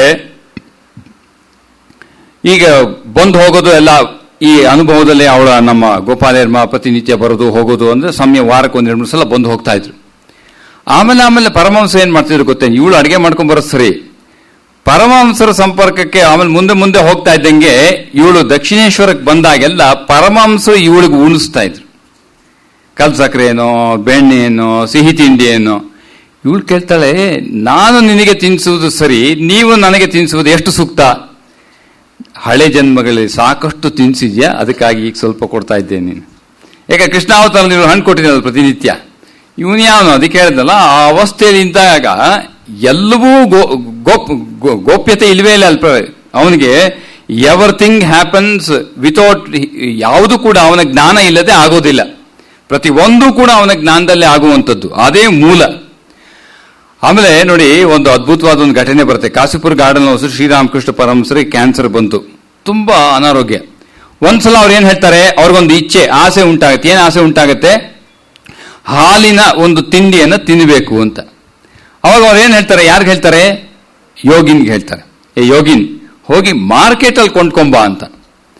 ಅವನು ಹೋಗಿ ಯೋಗಿನ ಹೋದ, ಮಾರ್ಕೆಟ್ಗೆ ಹೋದ. ಮಾರ್ಕೆಟಲ್ಲಿ ತಗೊಳಕ್ಕಿಂತ ಮುಂಚೆ ಅವನೇನ್ ಮಾಡ್ದ, ಬಲರಾಮ್ ಬಸು ಮನೆಗೆ ಹೋದ. ಬಲರಾಮ್ ಬಸು ಮನೆಗೆ ಹೋದ್ಮೇಲೆ ಅವ್ರಿಗೆ ಎಲ್ಲಿಗೆ ಬಂದೆ, ಇಲ್ಲ ಈ ತರ ಒಂದು ಏನೋ ನನಗೆ ಹಾಲನ್ನು ತರಲಿಕ್ಕೆ ಹೇಳಿದ್ದಾರೆ, ಅದಕ್ಕೆ ಅಲ್ಲಿ ಇಲ್ಲಿ ಪರಮಹಂಸಕ್ಕೆ ಮಾರ್ಕೆಟಲ್ಲಿ ಕೊಟ್ಟಿದ್ದು ಸರಿ ಹೋಗುದಿಲ್ಲ, ಬೇಡ, ನೀವೊಂದು ಕೆಲಸ ಮಾಡ, ನಾವೇ ಮನೆಯಲ್ಲಿ ಮಾಡ್ಕೊಡ್ತೇವೆ. ಸರಿ, ಮನೆಯಲ್ಲೇ ಅವರು ಏನೋ ಹಾಲಿಂದ ತಿಂಡಿನೋ ಏನೋ ಮಾಡಿದ್ರು, ಗೋವಿಂದ್ರನ್ ಕೊಟ್ಟರು. ಯೋಗೀಂದ್ರ ಕಾಶಿಪುರ ಗಾರ್ಡನ್ ಹೌಸಿಗೆ ಬಂದ, ಪರಮಹಂಸ ಕೊಟ್ಟ. ಪರಮಹಂಸರು ಮೊದಲೇ ಪ್ರಶ್ನೆ ಮಾಡಿದ್ದೇನು, ನಾನು ಹೇಳಿದಂತೆ ಮಾರ್ಕೆಟಿಂದ ತಂದ್ಯಾ? ಇಲ್ಲ. ಎಲ್ಲಿಂದ ಬಂತು? ಬಲರಾಮ್ ಬೋಸ್ ಮನೆ. ಅನಾವಶ್ಯಕವಾಗಿ ಭಕ್ತರಿಗೆ ಯಾಕೆ ತೊಂದರೆ ಕೊಟ್ಟೆ ನೀನು? ಯಾವ ಭಕ್ತರು, ನಾನು ನಿಂಗೆ ಹೇಳಿದ್ನಲ್ಲ, ಯಾಕೆ ನಾನು ಹೇಳಿದ್ದು ಅಂತಂದ್ರೆ, ಈ ಭಕ್ತರು ಭಕ್ತಿಯನ್ನು ಸೇರಿಸಿ ಸ್ವಲ್ಪ ವಿಶೇಷವಾಗಿ ಹಾಲನ್ನು ಚೆನ್ನಾಗಿ ಕುದಿಸಿ ಗಟ್ಟಿಗೆ ಮಾಡಿಕೊಡ್ತಾರೆ. ನನಗೆ ಗಂಟು ನೋವು, ಕುಡಿಲಿಕ್ಕೆ ಆಗೋದಿಲ್ಲ, ಆದ್ರಿಂದ ನನಗೆ ಮಾರ್ಕೆಟಿಂದ ತಿಳಿಯಾದ ವಸ್ತುವೇ ಬೇಕಿತ್ತು, ಆದರೆ ಈಗ ನನಗಾಗಿ ಮಾಡಿಕೊಟ್ಟು ತಿನ್ಲಿಕ್ಕಾಗಲ್ಲ. ಪಕ್ಕದಲ್ಲಿ ಅಘೋರಮಣಿ ಗೋಪಾಲರ್ಮ ಕೂತಿರ್ತಾಳೆ. ಅವಾಗ ಪರಮಹಂಸ ಏನು ಹೇಳ್ತಾರೆ, ಈಗ ತಂದದ್ದನ್ನ ಅವಳಿಗೆ ಕೊಡು, ಅವಳೊಳಗೆ ಕೃಷ್ಣ ಪರಮಾತ್ಮ ಕುಳಿತಿದ್ದಾನೆ, ಇದಕ್ಕೆ ತಿಂದಂತೆಯೇ ಅದಕ್ಕೆ ಕೊಟ್ರೆ. ಏನ್ರಿ ಇದು? ಘಟನೆಗಳು ಗೊತ್ತು, ಈ ಪದಗಳನ್ನ ಯು ಹ್ಯಾವ್ ಟು ಆಡ್. ಓದೋರ್ಗೆಲ್ಲ ಈ ಘಟನೆ ಗೊತ್ತಿದೆ, ಬಟ್ ಈ ಪದ ಬಹಳ ಮುಖ್ಯ. ಶ್ರೀರಾಮಕೃಷ್ಣ ಹೇಳ್ತಾ ಇರ್ತಿದ್ದು, ನಾವು ಹೇಳಿದಕ್ಕೆ ಅರ್ಥನೂ ಬರಲ್ಲ, ಅನುಭೂತಿ ಇಲ್ಲ, ಅದು ನಮಗೆ ಗೊತ್ತಿದೆ.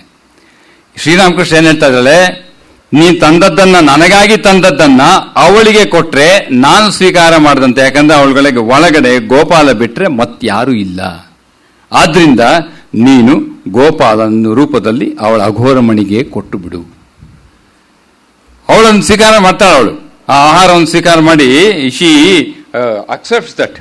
ಅವನು ಮುಂದೆ ಕೂಡ ಏನ್ ಘಟನೆ ಬರ್ತೇಳಿ, ಯಾರೇ ಬಂದು ಗೋಪಾಲರ್ಮನಿ ಪ್ರಶ್ನೆ ಕೇಳಿದ್ರೆ, ಏನಾದ್ರು ಆಧ್ಯಾತ್ಮಿಕ ಪ್ರಶ್ನೆ ಕೇಳಿದ್ರೆ ಅವಳು ಹೇಳ್ತಾಳೆ, ಇಲ್ಲ ನನಗೇನು ಗೊತ್ತಿಲ್ಲ, ತುಂಬನೇ ಅಲ್ಲಿ ತಾರಕ ಇದ್ದಾನೆ, ಅಂದ್ರೆ ಮಹಾಪುರುಷ ಮಾಡಿದ್ದಾರೆ, ಬ್ರಹ್ಮ ಅಂತಿದ್ದಾರೆ, ವಿವೇಕ, ಅವ್ರ ಹತ್ರ ಕೇಳಪ್ಪ. ಇಲ್ಲ ಇವಳನ್ನ ಒತ್ತಿ ಒತ್ತಿ ಕೇಳಿದ್ರೆ ಒಂದು ಸ್ವಲ್ಪ ತಾಳು, ನನಗೇನು ಗೊತ್ತಿಲ್ಲ, ಗೋಪಾಲನ್ ಕೇಳ್ತೇನೆ. ಗೋಪಾಲನ್ ಕೇಳಿ, ಯಾವ ಪರಮಹಂಸ ಯಾವ ರೀತಿ ಕಾಳಿನ ಕೇಳಿ ಉತ್ತರ ಕೊಡ್ತಿದ್ರು, ಇವಳು ಹಾಗೆ, ನಾನು ಗೋಪಾಲನ ಕೇಳಿ ನಾನು ಉತ್ತರವನ್ನು ಕೊಡ್ತೇನೆ ಅಂತ ಹೇಳಿ ಗೋಪಾಲನ್ ಕೇಳ್ಬಿಟ್ಟು ಆಮೇಲೆ ಉತ್ತರವನ್ನು ಕೊಡ್ತಾ ಇದ್ಲಂತವಳು. ನೋಡಿ ಇದು ಎಷ್ಟು ಚೆನ್ನಾಗಿದೆ ಅಂದ್ರೆ, Sri Ramakrishna whole relationship with Visal Balagopala. ಇದು ಈ ಇದು ಒಂದು ಉದಾಹರಣೆ, ಆ ಥರ ಸಾವಿರಾರು ಉದಾಹರಣೆ. ಪ್ರತಿಯೊಬ್ಬ ವ್ಯಕ್ತಿನೂ ಬಂದವನು ಅದೇ ಇಚ್ಛೆಯಲ್ಲಿ ಅದು ಪರಮಹಂಸನ ತೆಗೆದು ಅವನು ಏನ್ ಬೇಕೋ ಪಡ್ಕೊಂತಾನಲ್ಲ. What a wonderful state Sri Ramakrishna is there and her divinity. ಅದಕ್ಕೆ ಮುಂದೆ ಕೂಡ ವಿವೇಕಾನಂದರು ಬಳಿಗೆ ಇಬ್ರು ಮಹಿಳೆಯರು ಏನಕ್ಕೆ ಹೋಗ್ತಾರೆ, ಮಂತ್ರದೀಕ್ಷೆ ಬೇಕು ಅಂತ ಕೇಳ್ತಾರಲ್ಲ. ಅವಾಗ ವಿವೇಕಾನಂದ ಹೇಳ್ತಾರೆ, ಮಂತ್ರದೀಕ್ಷೆ ನಾನು ಯಾಕೆ ಕೊಡಬೇಕು? ಅವಳು ಕೇಳಿ ಅಘೋರಮಣಿ ಇದ್ದಾಳಲ್ಲ ಅವಳನ್ನ, ಅವ್ನು ಕೇಳ್ತಾ ಏನೋ ನರೇನ್, ಅವಳು ನರೇನ್ ಅಂತಾನೆ ಕೇಳ್ತಿದ್ದು, ಏನೋ ನರೇನ್ ನೀನು ನನಗೆ ಹೇಳ್ತೀನಿ, ನನಗೇನೋ ಗೊತ್ತಿದ್ಯೋ, ನೀನು ಸಿದ್ಧಿ ಪಡೆದಿದ್ಯಲ್ಲ, ಮಂತ್ರ ಇಟ್ಕೊಂಡು ಏನು ಮಾಡ್ತೀವಿ ಕೊಡು 4 ಜನಕ್ಕೆ. ವಿವೇಕಾನಂದ ಹೇಳಿದ್ರು, ನೀನು ಮಂತ್ರ ತಗೊಂಡು ಸಿದ್ಧಿ ಪಡೆದ ಮೇಲೆ ಮತ್ತೆ ನಿನಗೆ ಅದ್ರದ್ದು ಇನ್ನೇನು ಬೇಕಾಗೋದಿಲ್ಲ, ಈಗ 4 ಜನಕ್ಕೆ ಕೊಡು ನೀನೇ ಮಂತ್ರದೀಕ್ಷೆ ಅಂತ. ಆಮೇಲೆ ವಿವೇಕಾನಂದ ಹೇಳಿದ್ದಕ್ಕೆ ಶಿ ಗಿವ್ಸ್ ಮಂತ್ರದೀಕ್ಷಾ. ಶ್ರೀರಾಮಕೃಷ್ಣ ಪರಮಹಂಸ ಶರೀರ ಬಿಟ್ಟ ಮೇಲೆ ಅವಳಿಗೆ ತುಂಬಾ ದುಃಖ ಆಗುತ್ತೆ. ಬಾಲಗೋಪಾಲ ಕಣ್ಣು ಮುಂದೆ ಇದ್ದವನು ಕಾಣ್ತಿಲ್ಲಲ್ಲ, ಈಗ ಸಶರೀರಿಯಾಗಿ ಬಾಲಗೋಪಾಲ್ ಕಾಣ್ತಾ ಇದ್ದಲ್ಲ. ಆಮೇಲೆ for many days and month she goes to seclusion. ಯಾರೊಂದಿಗೂ ಮಾತಿಲ್ಲ, ಯಾರೊಂದಿಗೂ ಕಥೆ ಇಲ್ಲ, ಯಾರೊಂದು ವ್ಯವಹಾರ, ಕೋಣೆಯಿಂದ ಹೊರಗೆ ಬರುವುದಿಲ್ಲ ಅವಳು.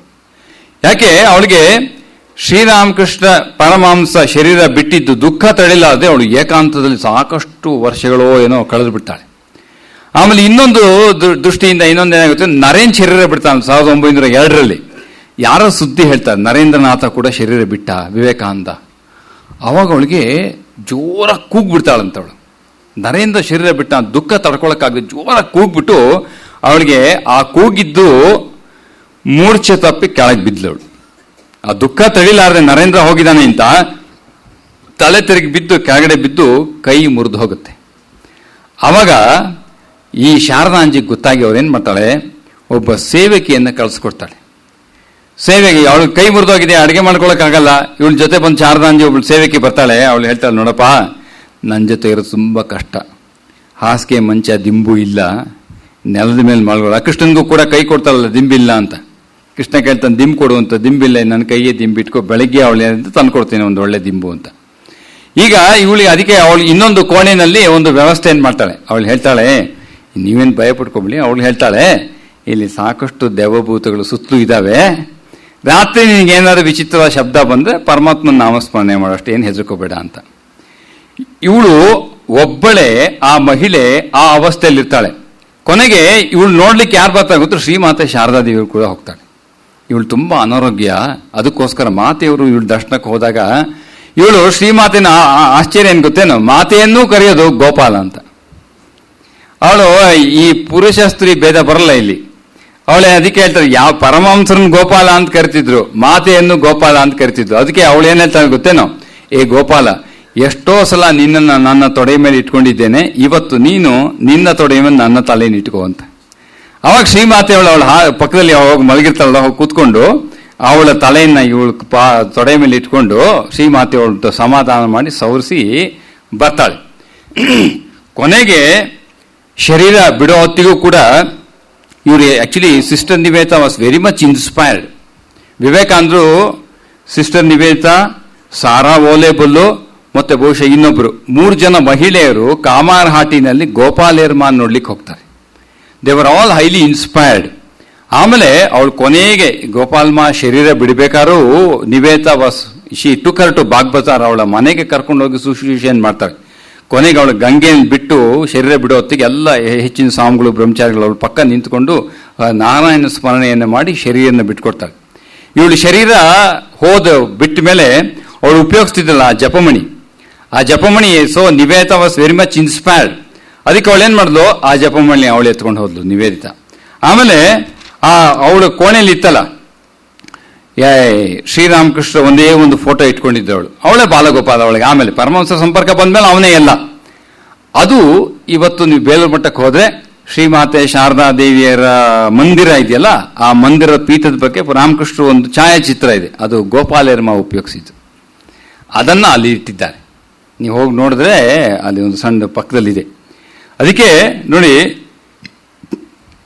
ಈ ಪರಮಹಂಸರನ ಅದಕ್ಕೆ ಯಾರು ಇವನು, ನೀವೇನೋ ಅವನು ಅದೇ.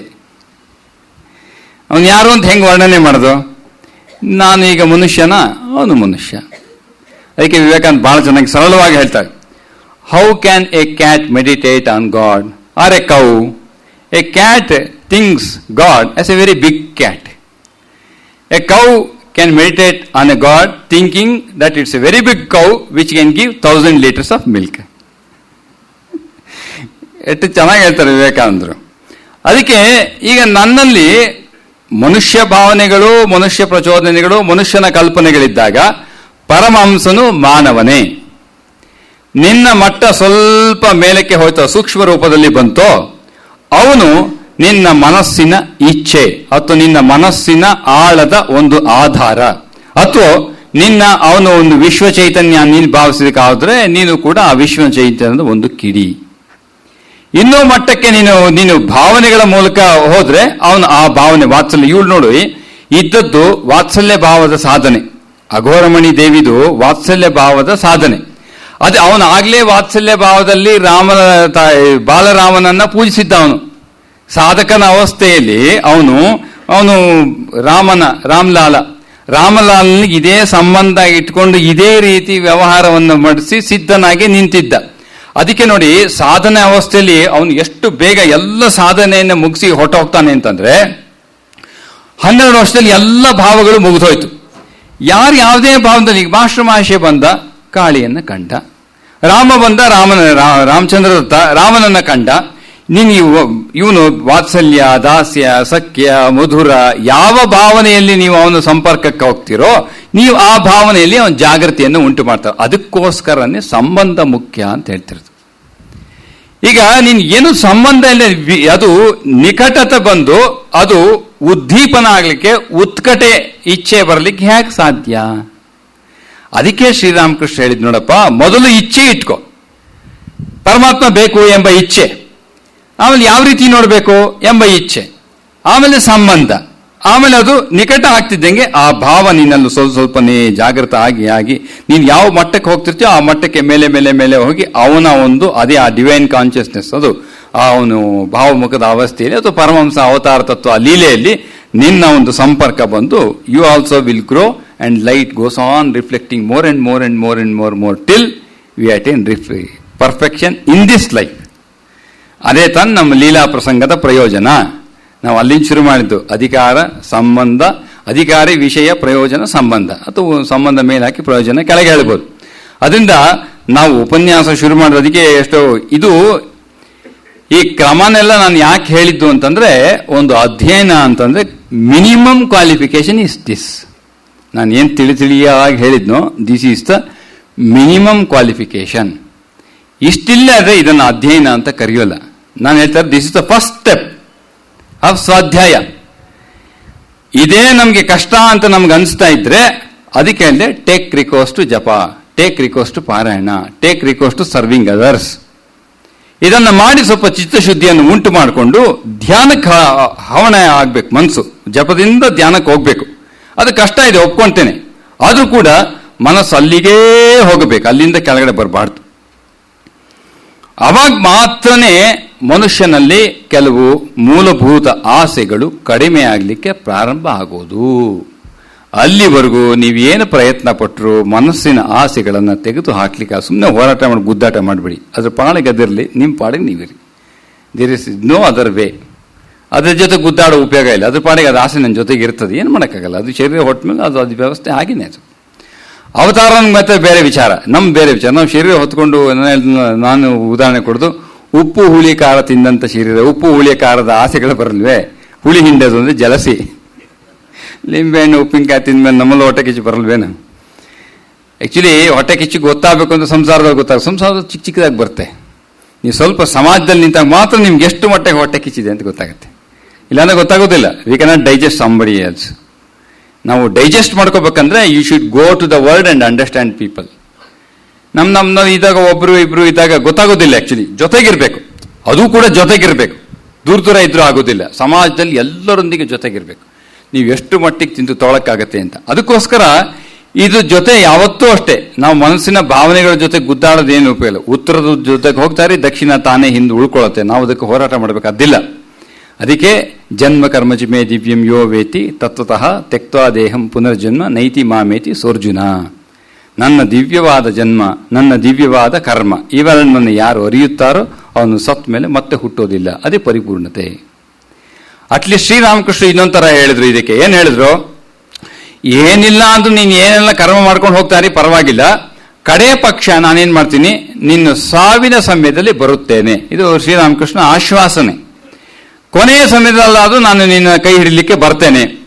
ಹಾಗಾದ್ರೆ ಇಡೀ ಜನ್ಮದಲ್ಲಿ ಕರ್ಮಗಳನ್ನೆಲ್ಲ ವಿಚಿತ್ರವಾಗಿ ಮಾಡಿ ಆಸೆಗಳು ಹೋಗದಿದ್ದರೆ ಪುನರ್ಜನ್ಮ ಬರಲೇಬೇಕು. ಹಾಗಾದ್ರೆ ಪುನರ್ಜನ್ಮ ಪರಮಹಂಸ ಕೊನೆಯಲ್ಲಿ ಬಂದ್ರೆ ಹೇಗಾಗ್ತದೆ? ಅದೇನಾಗ್ತದೆ ಅಂದ್ರೆ ಸಾವಿನ ಸಮಯಕ್ಕೆ ಅದ್ಭುತವಾದ ಏನೋ ಒಂದು ದರ್ಶನ ಆದ್ರೆ ಅದರ ಆಲೋಚನೆ ಮೇಲೆ ಶರೀರ ಬಿಡುತ್ತೆ. ಆಗ ಆಸೆ ಇಲ್ಲ. ಅಲ್ಲಿವರೆಗೂ ಬಂದದ್ದಾಯ್ತು. ಅದು ಇನ್ನೇನು ಶರೀರ ಬಿಡ್ತು ಅಥವಾ ಬಿತ್ತು ಅಂದಾಗ ಪರಮಹಂಸ ಬಂದಾಗ ಏನಾಗುತ್ತೆ? ನಮಗೆ ಬೇರೆ ಮನೆಯಲ್ಲಿ ಯಾರೋ ಇದ್ದಾರೆ ಅಂತ ಹೇಳ್ತೀವ. ಹಂಗಾದ್ರೆ ದರ್ಶನ ಆಗಿಲ್ಲ ಅಂತ ಅರ್ಥ ಮಾಡ್ಕೊಂಬಿಡಿ. ನೀವು ಪ್ರಶ್ನೆ ಮಾಡಿದ್ರೆ ದರ್ಶನ ಆಗಿಲ್ಲ ಅಂತ ಅರ್ಥ. ದರ್ಶನ ಇಟ್ ಸೆಲ್ಫ್ ಈಸ್ ಯಾವ ರೀತಿ ಆತ್ಮಕ್ಕೆ ಇನ್ನೊಂದು ಬೆಳಕು ಬೇಡವೋ ಆತ್ಮವನ್ನು ನೋಡ್ಲಿಕ್ಕೆ, ಇಟ್ ಈಸ್ ಸೆಲ್ಫ್ ವ್ಯಾಲಿಡ್. ಆ ಜ್ಞಾನ ತನ್ನದೇ ತಾನೇ, ಅದಕ್ಕೆ ಇನ್ನೊಂದು ಜ್ಞಾನ ಅವಶ್ಯಕತೆ ಇಲ್ಲ. ಆಡ್ ಇನ್ಫಿನಿಟಮ್ ಆಗ್ಬಿಡ್ತದು, ಫ್ಲಾಸ್ ಅದು. ಅದಕ್ಕೆ ಹಾಗೇನೆ ಆಗುವಂತ ಅನುಭವ ತಾನೇ ಅದಕ್ಕೆ ಅನುಭವ. ಅದಕ್ಕೆ ಇನ್ನೊಂದು ಅನುಭವ ಅವಶ್ಯಕತೆ ಇಲ್ಲ. ನೀವು ಪ್ರಶ್ನೆ ಮಾಡ್ತಿರೋ, ಸಂಶಯ ಇದೆಯೋ, ಅನುಭವ ಸರಿಗಾಗಿಲ್ಲ ಅಂತ. It is self valid. Knowledge is always self valid. ಆ ಜ್ಞಾನ ತನ್ನದೇ. ಇನ್ನೊಬ್ಬರನ್ನ ಕೇಳೋಕಲ್ಲ. ಈಗ ಸಕ್ಕರೆ ರುಚಿ ಇತ್ತ ಅಂತ ಇನ್ನೊಬ್ಬರನ್ನ ಕೇಳ್ತೀರಾ? ಸಿಹಿ ಅಂತ ನಿಮ್ಗೆ ಗೊತ್ತಾಯ್ತಲ್ಲ. ಹಂಗೆ ಇದು ನಿಮ್ಗೆ ಆದಂತ ಅನುಭವ ಜ್ಞಾನ ಅದು ನಿಮಗೆ ನಿಮ್ಮೊಳಗೆ ಆಗ್ತದೆ. ಮತ್ತೆ ಯಾರನ್ನ ಕೇಳಬೇಕಾಗಿಲ್ಲ. ಆ ಪರಮಹಂಸ ಕೊನೆಯಲ್ಲಿ ಬಂದಾಗ ಸಂಪೂರ್ಣವಾಗಿ ಸರಿಯಾಗಿ ನೋಡಿದಿ, ದರ್ಶನ ಆಯ್ತೋ, ಅಲ್ಲಿ ಮುಗಿದೋಯ್ತು. ಜನ್ಮ ಕರ್ಮಚಿವೇ ದಿವ್ಯಂ ಯೋ ವೇತಿ ತತ್ವತಃ ತ್ಯಕ್ತ್ವಾ ದೇವಂ ಪುನರ್ಜನ್ಮ ನೈತಿ ಮಾಮೇತಿ ಸೋರ್ಜುನ. ನನ್ನನ್ನೇ ಪಡೆಯುತ್ತಾನೆ, ಮತ್ತೆ ಪುನರ್ಜನ್ಮ ಇಲ್ಲ. ಆದ್ರಿಂದ ಈ ನಮ್ಮ ಶ್ರೀರಾಮಕೃಷ್ಣ ಲೀಲಾ ಪ್ರಸಂಗ ಇದು ದಯವಿಟ್ಟು ಮೊದಲು ಯುಗಾವತಾರವನ್ನು ಓದಿಯೇ ಪ್ರವೇಶ ಮಾಡಿ. Basics should be clear. ಯಾಕಂದ್ರೆ ಇಲ್ಲಿ ತುಂಬಾ ಎಷ್ಟೋ ಕಡೆ ಈ ಅವತಾರ ತತ್ವವನ್ನು ಶುರು ಮಾಡ್ಬೇಕಾದ್ರೆ ಸಾಂಖ್ಯ ಫಿಲಾಸಫಿನಲ್ಲಿ ಈಶ್ವರ ಕೋಟಿಗಳಂದ್ರೆ ಯಾರು, ಹೂ ಈಸ್ ಈಶ್ವರ, ಈಶ್ವರ ಹುಡ್ ಅಂತ ಇದನ್ನೆಲ್ಲ ಎಕ್ಸ್ಪ್ಲೇನ್ ಮಾಡ್ತಾ ಬರ್ತಾರೆ. ಇದೆಲ್ಲ ಸ್ವಲ್ಪ ಅಯ್ಯೋ ಏನ್ ಎಕ್ಸ್ಪ್ಲನೇಷನ್ ಅಪ್ಪ ಅಂತ ಅನ್ಸುತ್ತೆ ಕೆಲವರಿಗೆ ಅಭ್ಯಾಸ ಇಲ್ಲದೆ ಇದ್ರೆ. ಅದಕ್ಕೆ ಘಟನೆಗಳು ಮತ್ತೆ ನಿರೂಪಣೆ ಎಲ್ಲ ಪರಿಚಯ ಆದ ಮೇಲೆ, ಈಗ ಅವತಾರ ಓದ್ಲಿ, ಸೋಮನಾಥ ಅಂಜಿಮಾರ್ದು ಹೋಗ್ಲಿ, ಅಥವಾ ಇಂಗ್ಲಿಷ್ನಲ್ಲಿ ಯಾವ್ದಾರು ನಿಮ್ಮ ಪುಸ್ತಕಗಳು ಎಲ್ಲ ಇದೆಯಲ್ಲ ಇಂಗ್ಲಿಷ್ ಸ್ಮಾಲ್ ಲೈಫ್, ಅದನ್ನೆಲ್ಲ ಓದಿ ಆಮೇಲೆ ಲೀಲಾ ಪ್ರಸಂಗ ಪ್ರವೇಶ ಮಾಡಬೇಕು. ಗ್ರೇಟ್ ಮಾಸ್ಟ್ರು, ಡಿವೈನ್ ಲೈಫ್ ಅಥವಾ ಲೀಲಾ ಪ್ರಸಂಗ ಕನ್ನಡದಲ್ಲಿ ಯಾವ್ದಾದ್ರೂ ಸರಿನೇ. ಇದಕ್ಕೆ ಮೊದಲನೇ ಹಂತ ನಿಮಗೆ ಮೊದಲು ಜೀವನ ಮತ್ತು ಶ್ರೀರಾಮಕೃಷ್ಣ ವಚನವೇದ ಪರಿಚಯ ಇರಬೇಕು. ಅವಾಗ ಏನಾಗ್ತದೆ, ರಾಮಕೃಷ್ಣ ಲೀಲಾ ಪ್ರಸಂಗ ಓದ್ತಾ ಇದ್ದಾಗ ನಿಮಗೆ ಆ ಸಮಯದಲ್ಲಿ ಆ ಸಂದರ್ಭದಲ್ಲಿ ಯಾವ ಭಾವವನ್ನು ಅಥವಾ ಯಾವ ಘಟನೆಯನ್ನು ಯಾವ ರೀತಿ ಅರ್ಥ ಮಾಡ್ಕೋಬೇಕು ಅದು ಗೋಚರಿಸಲ್ಪಡುತ್ತದೆ.